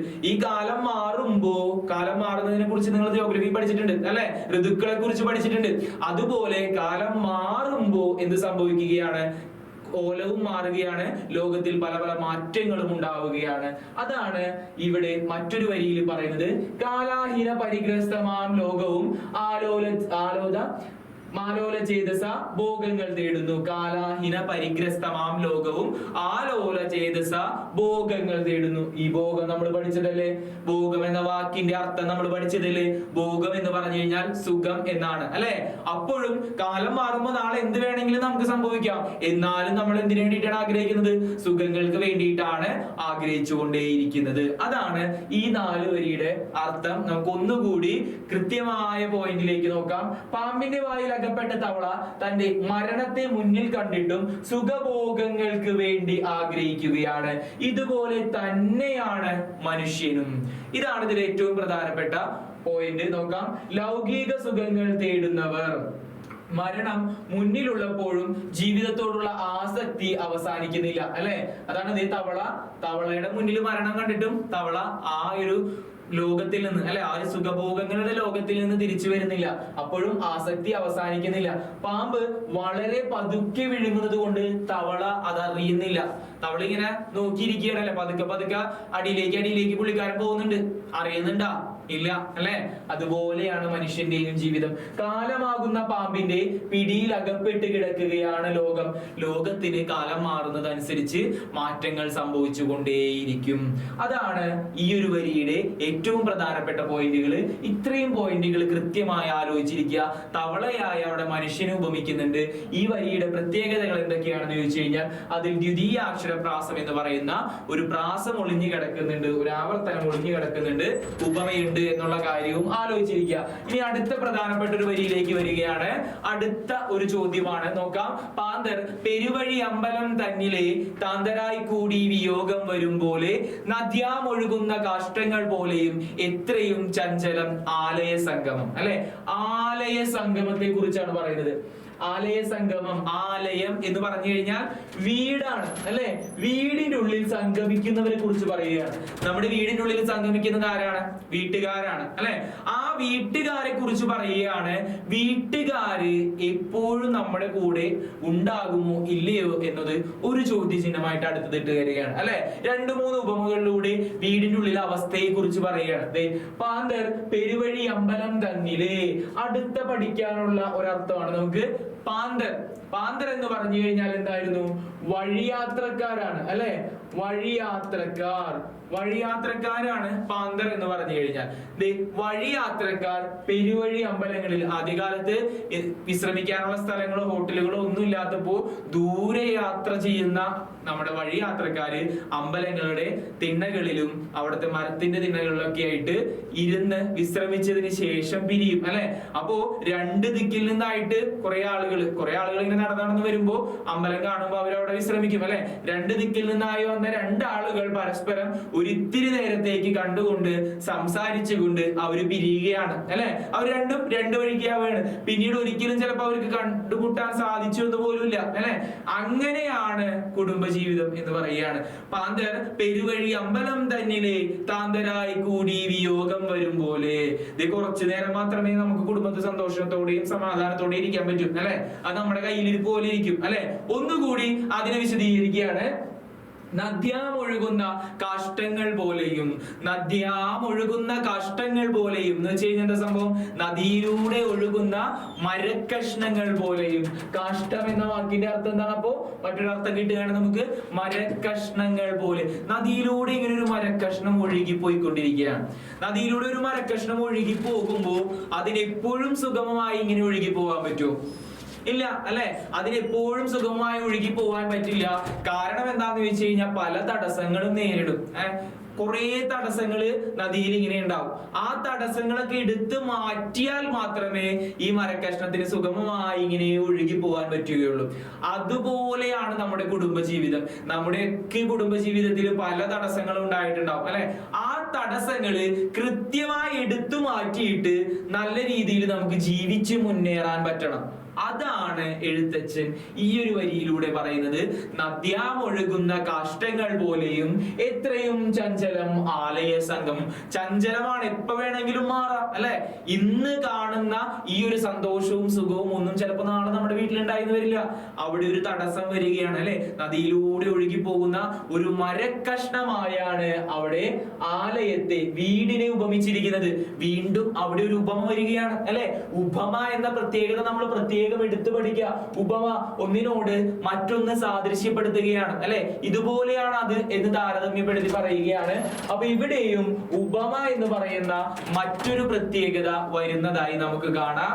നദിയിലൂടെ ഒഴുകി പോകുന്ന മരക്കഷ്ണങ്ങളെയാണ് വീടുമായി അല്ലെങ്കിൽ കുടുംബ ബന്ധവുമായി ഉപമിച്ചിരിക്കുന്നത്.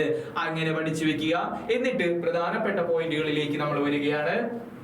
വഴിയാത്രക്കാർ പെരുവഴി അമ്പലത്തിൽ വെച്ച് കണ്ടുമുട്ടി പിരിയുന്നത് പോലെയാണ് നമ്മുടെ മനുഷ്യ ജീവിതം. അതുകൂടാതെ പറയാണ് നദിയിലൂടെ ഒഴുകി പോകുന്ന മരക്കഷ്ണങ്ങൾ പോലെയാണ് കുടുംബജീവിതം. അതാണ് നമ്മളിപ്പോ വ്യക്തമാക്കിയത് അല്ലെ.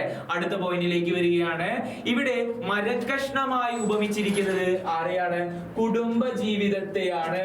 ആ ഉപമ മനസ്സിലാക്കി വെക്കുക. മരക്കഷ്ണമായി ഉപമിച്ചിരിക്കുന്നത് കുടുംബ ജീവിതത്തെയാണ്. അടുത്ത വരിയിലേക്ക് വരികയാണ്. നദിയിലൂടെ ഒഴുകി പോകുന്ന ഒരു മരക്കഷ്ണത്തിന് ഒരുപാട് തടസ്സങ്ങൾ നേരിടേണ്ടി വരും. അതുപോലെ തന്നെയാണ് കുടുംബജീവിതം. അപ്പൊ ഈ ഒരു വരി വന്ന് കഴിഞ്ഞ് ചോദിച്ചു കഴിഞ്ഞാൽ നമ്മൾ ഒരൊറ്റ കാര്യം ആലോചിക്കുക. കുടുംബ ജീവിതത്തെ കുറിച്ചാണ് പറയുന്നത്. ഒരാളുടെ ജീവിതത്തിൽ ഒരുപാട് തടസ്സങ്ങൾ ഉണ്ടാവും. ആ തടസ്സങ്ങൾ കൃത്യമായി എടുത്തു മാറ്റി മുന്നോട്ട് പോകാൻ നമുക്ക് സാധിക്കണം. അതാണ് നദ്യാമൊഴുകുന്ന കാഷ്ടങ്ങൾ പോലെയും എത്രയും ചഞ്ചലം ആലയ സംഗമം എന്ന വരിയിലൂടെ ഉദ്ദേശിച്ചിരിക്കുന്നത്. ഓക്കെ, നമ്മള് അടുത്തൊരു ഭാഗത്തേക്ക് വരികയാണത്. ക്രോധം പരിത്യജിക്കണം ബുദ്ധജനം. ഇതാണ് കഴിഞ്ഞ പ്രാവശ്യം SSLC പരീക്ഷയ്ക്ക് തന്ന് ചോദിച്ചിരുന്ന 4 വരികൾ. അങ്ങനെ തന്നിട്ട് ചോദിച്ചിരുന്നത് ഇങ്ങനെയാണ്: ക്രോധം പരിത്യജിക്കണം ബുദ്ധജനം അല്ലെ. ബുദ്ധജനം എന്ന് പറഞ്ഞു കഴിഞ്ഞാൽ അറിവുള്ളവൻ. അറിവുള്ളവൻ എന്താണ് ചെയ്യുക എന്ന് ചോദിച്ചു കഴിഞ്ഞാൽ ക്രോധത്തെ പരിത്യജിക്കുകയാണ്. ക്രോധത്തെ എങ്ങനെയാണ് പരിത്യജിക്കാൻ സാധിക്കുക? ഇല്ലാതാക്കുകയാണ്. ദേഷ്യത്തെ ഒരു മനുഷ്യൻ ഇല്ലാതാക്കണം എന്ന് പറയുകയാണ്. എപ്പോഴും ദേഷ്യം കാണിച്ചുകൊണ്ടിരുന്നു കഴിഞ്ഞാൽ ശരിയാവില്ല അല്ലെ. നമുക്ക് ദേഷ്യം വരുമ്പോൾ അതിനൊന്നും മയപ്പെടുത്താൻ നമുക്ക് സാധിക്കണം. എന്നാൽ മാത്രമേ നമ്മുടെ ജീവിതം അങ്ങനെ സുഗമമായിട്ട് പോവുകയുള്ളൂ. അല്ലെങ്കിൽ നമ്മുടെ ജീവിതത്തിൽ എപ്പോഴും പ്രശ്നങ്ങളായിരിക്കും അല്ലെ. നമ്മുടെ ഈ ഒരു സ്വഭാവം കൊണ്ട് ഒരുപാട് പ്രശ്നങ്ങൾ ഉണ്ടായി എന്ന് വരും. അപ്പോ ഈ ഒരു ആശയത്തെ മുൻനിർത്തിയിട്ട് പാഠഭാഗത്തെ കാര്യങ്ങൾ വിശദീകരിക്കാൻ വേണ്ടിയിട്ട് 6 മാർക്കിന് ഒരു ചോദ്യം ആവർത്തിച്ച് ചോദിക്കാറുണ്ട്. അപ്പോൾ നമ്മൾ എണ്ണി ഈ പാഠഭാഗത്തിൽ ആദ്യം തുടങ്ങി പഠിച്ച കുറെ പോയിന്റുകൾ പറയാനുണ്ട്. പ്രധാനപ്പെട്ട ചിലത് പറയുകയാണ്. ക്രോധം, ദേഷ്യം അല്ലെ. ക്രോധം എന്ന് പറഞ്ഞു കഴിഞ്ഞാൽ ദേഷ്യമാണ്. ദേഷ്യമുണ്ട് എന്നുണ്ടെങ്കിൽ വിവേകം ഇല്ലാതാക്കുന്നു എന്നാണ് പറയുന്നത് അല്ലെ. വിവേകിച്ചറിയാനുള്ള ഒരു കഴിവ് മനുഷ്യനുണ്ട്. തിരിച്ചറിയാൻ അത് ശരിയോ തെറ്റോ എന്നറിയാനുള്ളത്. ദേഷ്യം പിടിച്ചിരിക്കുമ്പോൾ സംസാരിക്കരുത് എന്ന് പറയാറുണ്ട് അല്ലെ. ദേഷ്യം പിടിച്ചിരിക്കുമ്പോൾ നമ്മൾ സംസാരിച്ചു കഴിഞ്ഞാൽ ചിലപ്പോൾ നമ്മൾ പറയുന്നത് നമുക്ക് പോലും മനസ്സിലായെന്ന് വരില്ല. നമ്മൾ എടുക്കുന്ന തീരുമാനങ്ങൾ, ദേഷ്യം പിടിച്ചിരിക്കുമ്പോൾ നമ്മൾ എടുക്കുന്ന തീരുമാനങ്ങൾ ചിലപ്പോൾ ഉചിതമായി എന്ന് വരില്ല. അതുകൊണ്ട് ദേഷ്യം നമ്മുടെ വിവേകത്തെ ഇല്ലാതാക്കുകയാണ് എന്ന് പറയുകയാണ് അല്ലെ. അതുകൂടാതെ തന്നെ നമ്മൾ അടുത്തതായിട്ട് ഉത്തരമിത്രാർത്ഥ കളത്രാദി സംഗമം എന്നൊക്കെ പറയുന്ന വരി പഠിച്ചില്ലേ? അതിലെന്താ പറയുന്നത്? ബന്ധുക്കളെ വധിക്കുന്നു. ദേഷ്യം കൊണ്ട് ഇന്നത്തെ സ്ഥിരം നമ്മുടെ പത്രത്തിൽ എടുത്തു നോക്കി കഴിഞ്ഞാൽ കാണാം അല്ലെ. സഹോദരൻ സ്വത്തിന് വേണ്ടിയിട്ട് ചേട്ടനെ കുത്തിക്കൊന്നു, അച്ഛനെ കൊന്ന മകൻ. ഇങ്ങനെ സ്ഥിരം നമുക്ക് പത്രത്തിൽ കാണാൻ വേണ്ടി സാധിക്കും. ഈ ഭാര്യയെ പാമ്പിനെ കൊന്ന് കൊത്തിച്ച് ഭർത്താവ്. ഇതൊക്കെ സ്ഥിരം കാഴ്ചയാണ് അല്ലെ. ബന്ധുക്കളെ വധിക്കുകയാണ്, കൊല്ലുകയാണ്. എന്തിന്റെ പേരില്? ക്രോധത്തിന്റെ പേരില്, ദേഷ്യം വന്നിട്ട് അല്ലെ. ഈ സ്ത്രീധനം കിട്ടിയില്ല എന്ന് പറഞ്ഞ് ദേഷ്യം വന്നിട്ട് സ്വന്തം ഭാര്യയെ കിടപ്പുമുറിയിൽ പാമ്പിനെ കൊണ്ട് കൊത്തിച്ച് കൊല്ലുകയാണ്. ഇതൊക്കെയാണ് നമ്മുടെ ചുറ്റുപാട് നടക്കുന്ന കാര്യങ്ങൾ അല്ലെ. അപ്പൊ ഇതിനെയൊക്കെ കോർത്ത് വെച്ചുകൊണ്ടായിരിക്കണം ഇങ്ങനെ ഒരു സാധനം വന്നു കഴിയുമ്പോൾ ജനറൽ ആയിട്ട് നമ്മൾ ഉത്തരം എഴുതാൻ വേണ്ടിയിട്ട് നോക്കാം. സർവനാശത്തിനും കാരണമാകുന്നു അല്ലെ. ദേഷ്യം വന്നു കഴിഞ്ഞാൽ എല്ലാരും മുച്ചൂട് മുടിയും എന്ന് പറയും അല്ലെ. അതായത് എല്ലാരും നശിക്കും. അത് തന്നെയാണ് പറയുന്നത്. നോക്കാം. ധർമ്മക്ഷയം വരുത്തുന്നു. ധർമ്മത്തോടുകൂടി നീതിയോടുകൂടി ന്യായത്തോടുകൂടി നമുക്ക് പെരുമാറാൻ പറ്റുമോ? ഇല്ല. ധർമ്മത്തെ തന്നെ അത് ഇല്ലാണ്ടാക്കുന്നു എന്ന് പറയുകയാണ്. അടുത്തത് മനസ്താപം ഉണ്ടാക്കുന്നു. നമ്മളൊരു തെറ്റ് ചെയ്യുമ്പോ നമ്മളൊരു ഒരാളോട് ദേഷ്യപ്പെടുകയാണ്. ദേഷ്യപ്പെട്ട് കുറച്ചു നേരം കഴിയുമ്പോൾ നമ്മൾ ആലോചിക്കണം, അയ്യോ വേണ്ടായിരുന്നു അല്ലെ, ഞാൻ അങ്ങനെ പറഞ്ഞത് കൊണ്ടല്ലേ അവന് വിഷമായത്, അല്ലെങ്കിൽ ഞാൻ അങ്ങനെ ചെയ്തത് കൊണ്ടല്ലേ അവൻ അങ്ങനെ പറഞ്ഞത് എന്നൊക്കെ നമ്മൾ ചിന്തിച്ച് കഴിയുമ്പോൾ നമുക്കൊരു പശ്ചാത്താപം ഉണ്ടാവും അല്ലെ. അതാണ് മനസ്താപം എന്ന് പറയുന്നത്. പശ്ചാത്താപം ഉണ്ടാവുകയാണ്, ഒരു ഏറ്റുപറച്ചില്, പിന്നീട് അതൊരു വിഷമത്തിന് കാരണമാവുകയാണ് അല്ലെ. അപ്പോ ദേഷ്യം തന്നെ നമ്മുടെ മനസ്താപം അല്ലെങ്കിൽ പശ്ചാത്താപത്തിനിടയാക്കുകയാണ്, മുക്തിക്ക് വിഘ്നം വരുത്തുകയാണ് അല്ലെ. നമ്മളെല്ലാവരും പറയാറുണ്ട് മരിച്ചു കഴിഞ്ഞാൽ നമുക്ക് മുക്തി കിട്ടണം അല്ലെ, സ്വസ്ഥമായിട്ട് ഒരു ജീവിതം മരിച്ചതിന് ശേഷം ഉണ്ടാവും എന്നൊക്കെ പറഞ്ഞ് വിശ്വസിച്ചൊക്കെ നമ്മൾ ഇങ്ങനെ പോരുന്നതാണ്. അതിന്റെ കാര്യങ്ങളൊന്നും നമുക്കറിയില്ല അല്ലെ. അപ്പോ ആ ഒരു ആത്മാവിന് സ്വസ്ഥമായിട്ട് ജീവിക്കണം എന്നുണ്ടെങ്കിൽ അതിനും പ്രശ്നം ഈ ക്രോധമാണ് എന്നാണ് എഴുത്തച്ഛൻ പറയുന്നത്. ഇത്രയും പോയിന്റുകൾ പ്രധാനപ്പെട്ടത് എണ്ണി എഴുതാൻ പറ്റണം. പാഠഭാഗത്ത് നിന്ന് അതിനുചിതമായ വരികൾ എടുത്തു കാണിക്കാനും നിങ്ങൾക്ക് സാധിക്കണം. ഓക്കെ, ഇനി നമ്മള് മറ്റൊരു പ്രധാനപ്പെട്ട നമ്മുടെ പാഠഭാഗത്ത് തന്നെയുള്ള മറ്റൊരു പ്രധാനപ്പെട്ട 2 മാർക്കിന്റെ ചോദ്യത്തിലേക്ക് പോവുകയാണ്. ഈ 2 മാർക്കിന്റെ ചോദ്യം സ്ഥിരം ചോദിക്കാറുള്ളതാണ്. ചോദ്യം എങ്ങനെയാണ്? സമാന താളം കണ്ടെത്തുക. നമ്മുടെ പാഠഭാഗത്തിന്റെ താളം ഏതാണെന്ന് നമ്മൾ പഠിച്ചിട്ടുണ്ട് അല്ലെ. പാഠഭാഗം കാകളി വൃത്തത്തിലാണ്. കിളിപ്പാട്ടിന്റെ വൃത്തം എന്ന് അറിയപ്പെടുന്ന വൃത്തമാണ് കാകളി വൃത്തം അല്ലെ. കകളി കകളി കകളി കകളി കകളി കകളി കകളി ക. ഈ താളത്തിലാണ് നമ്മുടെ പാഠഭാഗം നമ്മൾ ചൊല്ലി അവതരിപ്പിക്കേണ്ടത്. ഇതാണ് കാകളി വൃത്തം. വൃത്തം എന്ന് പറഞ്ഞു കഴിഞ്ഞാൽ വട്ടമല്ല, നമ്മൾ ഉദ്ദേശിക്കുന്നത് താളമാണ്. അപ്പൊ കാകളി വൃത്തം എന്ന് പറഞ്ഞു കഴിഞ്ഞാൽ താളം അല്ലെ. ഈ പാഠഭാഗത്തിന്റെ താളം ഏതാണെന്ന് ചോദിച്ചു കഴിഞ്ഞാൽ കാകളിയാണ്. കാകളി വൃത്തത്തില് നമ്മൾ എണ്ണി പഠിച്ച കാര്യമാണ്. ഒരു വരിയിൽ 12 അക്ഷരം ഉണ്ടാവും. ഒരു വരിയില് 12 അക്ഷരം ഉണ്ടാകും. അപ്പോ ആ 12 അക്ഷരം തന്നെയുള്ള വരി ഏതാണെന്ന് കണ്ടെത്താൻ വേണ്ടിയിട്ടാണ് ഇവിടെ കൊടുത്തിരിക്കുന്നത് അല്ലെ. നമ്മുടെ പാഠഭാഗത്ത് 12 അക്ഷരം ഉണ്ടോ എന്ന് നോക്കുമ്പോ പാഠഭാഗത്ത് ഒരു വരി തന്നിരിക്കുകയാണ്. നമ്മൾ എണ്ണുകയാണ് കേട്ടാ. നമ്മൾ എണ്ണി നോക്കുമ്പോ ശ്രദ്ധിക്കേണ്ട 2 നിബന്ധനകളുണ്ട്. ആ നിബന്ധനകൾ നമ്മൾ നോക്കുകയാണ്. ഒന്ന്, ചില്ലക്ഷരങ്ങൾ എന്ത് ചെയ്യാൻ പാടില്ല? കൂട്ടാൻ പാടില്ല. ചില്ലക്ഷരങ്ങൾ കൂട്ടാൻ പാടില്ല. അടുത്തത് രണ്ടാമത്തെ നിബന്ധന, ചന്ദ്രക്കലയിട്ട അക്ഷരങ്ങൾ കൂട്ടരുത്. ചന്ദ്രക്കലയിട്ട അക്ഷരങ്ങളും കൂട്ടാൻ പാടില്ല. സമാന താളം കണ്ടെത്തുമ്പോ 2 നിബന്ധന, ചില്ലക്ഷരങ്ങൾ കൂട്ടാൻ പാടില്ല, ചന്ദ്രക്കലയിട്ട അക്ഷരങ്ങൾ കൂട്ടാൻ പാടില്ല അല്ലെ. നോക്കാം. അങ്ങനെ നമ്മൾ ഓരോ അക്ഷരങ്ങളും എണ്ണി നോക്കാൻ പോവുകയാണ്. 1 2 3 4 5 6 7 8 9 10 11 12 അല്ലെ. 12 എണ്ണം കിട്ടി. നമ്മൾ ഇവിടെ ചില്ലക്ഷരമായി വന്ന എറിനെ ഉപേക്ഷിച്ചു. ഇങ്ങനെ നമ്മുടെ പാഠഭാഗത്തിൽ ആദ്യം മുതൽ അവസാനം വരെയുള്ള വരികൾ ഏതുമെടുത്ത് എണ്ണി നോക്കിയാലും നമുക്ക് 12 അക്ഷരം വെച്ച് ആ വരിയിൽ കാണാൻ പറ്റും. അങ്ങനെ 12 അക്ഷരം വരുന്നത് കൊണ്ടാണ് നമ്മൾ അതിനെ കാകളി വൃത്തം എന്നറിയപ്പെടുന്നത് അല്ലെ. ഈ ഒരു കാര്യം ആലോചിച്ച് വെക്കുക. ഏത് വരി എടുത്തു കഴിഞ്ഞാലും ഇവിടെ നമുക്ക് ചന്ദ്രക്കലയിട്ട അക്ഷരം കാണാം. ചന്ദ്രക്കലയിട്ടത് കൂട്ടണ്ടെന്ന് നമ്മൾ പറഞ്ഞിട്ടുണ്ടായിരുന്നു അല്ലെ. അങ്ങനെ കൂട്ടി നോക്കുമ്പോ 1 2 3 4 5 6 7 8 9 10 11 12 കണ്ട. എല്ലാ വരിയിലും 12 തന്നെയാണ് വരുന്നത് അല്ലെ. അപ്പൊ നമ്മുടെ ചോദ്യം അനുസരിച്ച് ഈ വരികളിൽ ഏതിനൊക്കെയാണോ 12 12 വരുന്നത് അതാണ് സമാന താളത്തിലുള്ളത്. അതുപോലെ പാടാൻ പറ്റിയ വരി ഇതാണ് എന്ന് നമുക്ക് പറയാൻ വേണ്ടിയിട്ടാണ്. നോക്കാം, നമുക്ക് ഒന്ന് എണ്ണി നോക്കാം അതുപോലെയുള്ള വരി ഇതിലുണ്ടോ എന്ന് നോക്കാം. 1 2 3 4 5 6 7 8 9 10 11. നമുക്ക് എത്രയാണ് വേണ്ടത്? 12 ആണ് വേണ്ടത് അല്ലെ? അപ്പൊ ഇതല്ല എന്ന് നമ്മൾ ഉറപ്പിച്ചു. അടുത്തതിലേക്ക് വരികയാണ് നമ്മൾ. 1 2 3 4 5 6 7 8 9 10 11. വീണ്ടും ഇവിടെ നമുക്ക് എത്രയാണ് കിട്ടിയത്? 11. രണ്ട് ചില്ലക്ഷരങ്ങളെയും നമ്മൾ ഉപേക്ഷിച്ചു അല്ലെ? അടുത്ത വരിയിലേക്ക് വരികയാണ്. 1 2 3 4 5 6 7 8 9 10 11 12. കിട്ടിയ 12 വരിയുള്ള അല്ലെ? 12 ഒരു വരിയിൽ 12 അക്ഷരമുള്ള വരി നമുക്ക് കിട്ടിയ ഇതൊക്കെ 11 ആണ് അല്ലെ? രണ്ട് വരി നിങ്ങൾ എണ്ണി നോക്കണം കേട്ടാ. കാരണം നമുക്ക് 12 12 ആണ് വരുന്നത്. ചിലപ്പോ ഇവിടെ 12ഉം ഇവിടെ 10ഉം ആയിന്ന് വരും. അപ്പൊ നമ്മുടെ ഉത്തരം തെറ്റിപ്പോകും അല്ലെ? നമുക്ക് അതുകൊണ്ട് രണ്ടാമത്തെ വരിയും എണ്ണി ഉറപ്പിക്കേണ്ടിയിരിക്കുന്നു. നോക്കാം. 1 2 3 4 5 6 7 8 9 10 11 12 12 12 അല്ലെ? അപ്പൊ ഇതാണ് ഏത് വൃത്തം? കാകളി വൃത്തം. ഇങ്ങനെയാണ് സമാന താളമുള്ള വരി നമ്മൾ കണ്ടെത്തുക എന്നുള്ള ഒരു കാര്യം ആലോചിച്ച് വെക്കുക. ഇത് നമ്മുടെ പാഠഭാഗത്തിലെ പ്രധാനപ്പെട്ട ഒരു പോയിന്റ് ആണ്. ഈ ഒരു കാര്യം കൂടി നിങ്ങൾ ആലോചിച്ച് വെക്കുക കേട്ടാ. ഇനി നമ്മൾ കാവ്യപരമായ പ്രത്യേകത എന്ന മറ്റൊരു വിശേഷ ചോദ്യത്തിലേക്ക് പോവുകയാണ് കേട്ടാ. ഈ ചോദ്യം പല വിധത്തിലാണ് ചോദിക്കാറ്. വരികൾ ഇതുപോലൊരു വരി തന്നിട്ട് ഇതിലെ കാവ്യപരമായ പ്രത്യേകത എന്തെന്ന് വ്യക്തമാക്കുക, അല്ലെങ്കിൽ കവിതയിലെ ചമൽക്കാര ഭംഗി പരിശോധിക്കുക, അതുമല്ലെങ്കിൽ കവിതയിലെ അലങ്കാര ഭംഗി പരിശോധിക്കുക എന്ന് പറഞ്ഞു ചോദിക്കും. ഇങ്ങനെ 3 വിധത്തിൽ ചോദിക്കുന്ന ചോദ്യത്തിന് 3 ഉത്തരമുണ്ട്. ആ 3 ഉത്തരമാണ് നമ്മൾ നോക്കാൻ പോകുന്നത്.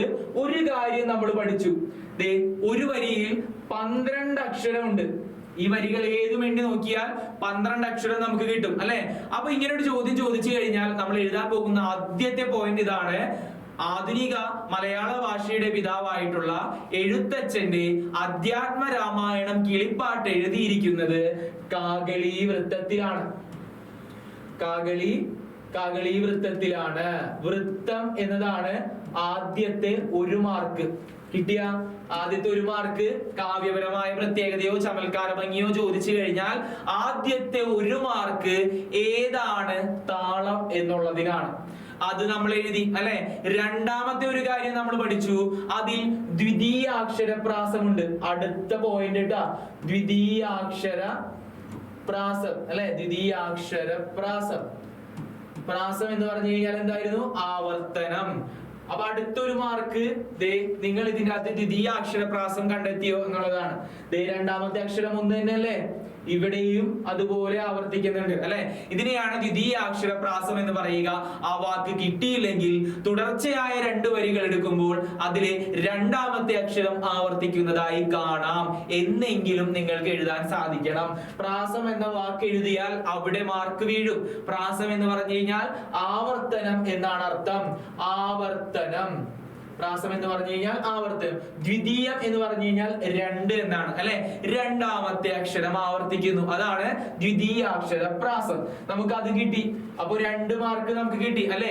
ഈ ഒരു 2 മാർക്ക് കിട്ടിയതിന് ശേഷം നമ്മൾ അടുത്ത കാര്യത്തിലേക്ക് പോവുകയാണ്. ഈ വരി പറഞ്ഞു തന്നപ്പോ അതിനോടൊപ്പം ഞാൻ പറഞ്ഞിരുന്നു തവളയെ അല്ലെ? ദർദു എന്ന് പറഞ്ഞു കഴിഞ്ഞാൽ തവളയാണ്. തവളയെ മനുഷ്യനുമായി ഉപമിക്കുന്നു.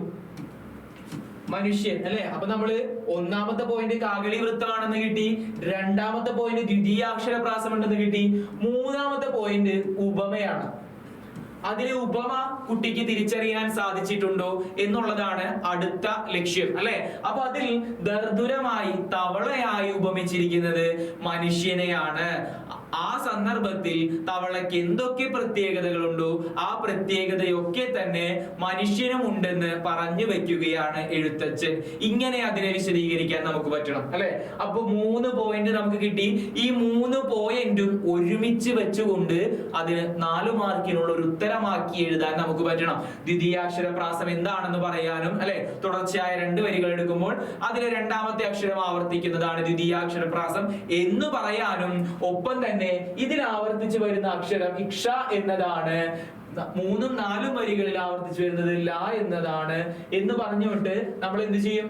ഇങ്ങനെ ഇൻവെർട്ടർ കോമയിൽ എഴുതണം. ഇക്ഷ എന്ന അക്ഷരമാണ് ഇവിടെ ദ്വിതീയ അക്ഷരപ്രാസമായി ആവർത്തിച്ചു വരുന്നത് എന്നുകൂടി വ്യക്തമായി എഴുതാൻ വേണ്ടിയിട്ട് സാധിക്കണം. ഇത് 4 മാർക്കിനും 2 മാർക്കിനുമായിട്ട് ചോദിക്കാറുള്ളതാണ്. 2 മാർക്കിനാണെങ്കിൽ ഈ ഒരു കാര്യം എഴുതി വെച്ച് അവസാനിപ്പിക്കാം. 4 മാർക്കിന് ചമൽക്കാര ഭംഗി എന്നാണ് ചോദ്യം എന്നുണ്ടെങ്കിൽ ഇതൊക്കെ നമ്മൾ വിശദീകരിക്കാം. ഇതൊക്കെ എങ്ങനെയാണ് ഈ വരിയിൽ കാണുന്നത് എന്ന് വിശദീകരിക്കാൻ വേണ്ടിയിട്ട് നമുക്ക് കിട്ടുമോ?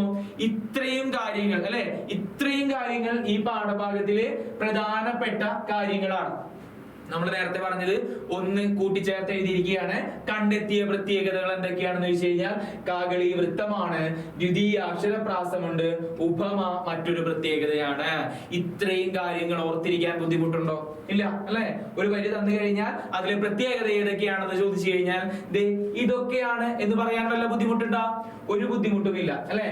അങ്ങനെ നമ്മള് ഇന്നത്തെ ക്ലാസ് അവസാനിപ്പിക്കുകയാണ് അല്ലെ. ഇത്രയും ചോദ്യങ്ങൾ നിങ്ങൾക്ക് കിട്ടിയ ഇത്രയും ചോദ്യങ്ങളായിരിക്കും ഈ ഒരു പാഠഭാഗത്ത് നിന്ന് മാറ്റിയും മറിച്ചും തന്ന് ചോദിക്കുക. ഈ ആശയങ്ങളാണ് നിങ്ങൾ തലയുടെ ഉള്ളിലേക്ക് വെക്കേണ്ടത്. ഈ ആശയങ്ങൾക്ക് അനുസരിച്ച വരികളാണ് നിങ്ങൾ പഠിക്കേണ്ടത്. കൃത്യമായി പ്രധാനപ്പെട്ട 2 വരികൾ നിർബന്ധമായും പഠിച്ചിരിക്കുക. അങ്ങനെ നമ്മുടെ ചോദ്യങ്ങളെ വിപുലീകരിച്ച് എഴുതുക. 6 മാർക്കിനുള്ള ഒരു എസ്സേ ഈ പാഠഭാഗത്തിൽ നിന്ന് ചോദിക്കാറുണ്ട്. 3 പാരഗ്രാഫ് ആയിട്ട് തിരിച്ചെഴുതാൻ പ്രത്യേകം ശ്രദ്ധിക്കുക. അവസാനത്തെ പാരഗ്രാഫിൽ നമ്മുടേതായ ഒരു ആശയം അതിൽ കൊണ്ടുവരാനും നടുക്കത്തെ പാരഗ്രാഫിൽ പാഠഭാഗത്തിലെ കൃത്യമായ പോയിന്റുകൾ എഴുതാനും തുടക്കത്തിൽ നല്ലൊരു ആമുഖം കൊടുക്കാനും ശ്രദ്ധിച്ചു കഴിഞ്ഞാൽ 6 മാർക്കും ഉറപ്പായിട്ട് കിട്ടും അല്ലെ. ഇത്രയും കാര്യങ്ങൾ ശ്രദ്ധിച്ചു കഴിഞ്ഞാൽ നല്ലൊരു വിജയം നിങ്ങൾക്ക് ഉറപ്പാണ്. അപ്പൊ ആദ്യത്തെ പാഠം നമ്മൾ പഠിച്ചു കഴിഞ്ഞു.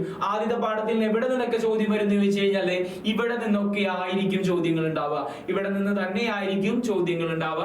ഇത്രയും ഭാഗം കൃത്യമായി പഠിച്ചിരിക്കുക. മതി, ഇത്രയും മതി അല്ലെ. ഈ ഒരു പാഠം ഇങ്ങനെ മനസ്സിലാക്കിയിരിക്കുക. കഥാപാത്രങ്ങളെ പഠിക്കുക, ഈ ചോദ്യങ്ങൾ മനസ്സിലാക്കാം. അപ്പോ എല്ലാവർക്കും ഈ പറഞ്ഞ കാര്യങ്ങളൊക്കെ മനസ്സിലായിട്ടുണ്ടാവും എന്ന് കരുതുന്നു. അപ്പൊ എല്ലാവർക്കും നന്ദി.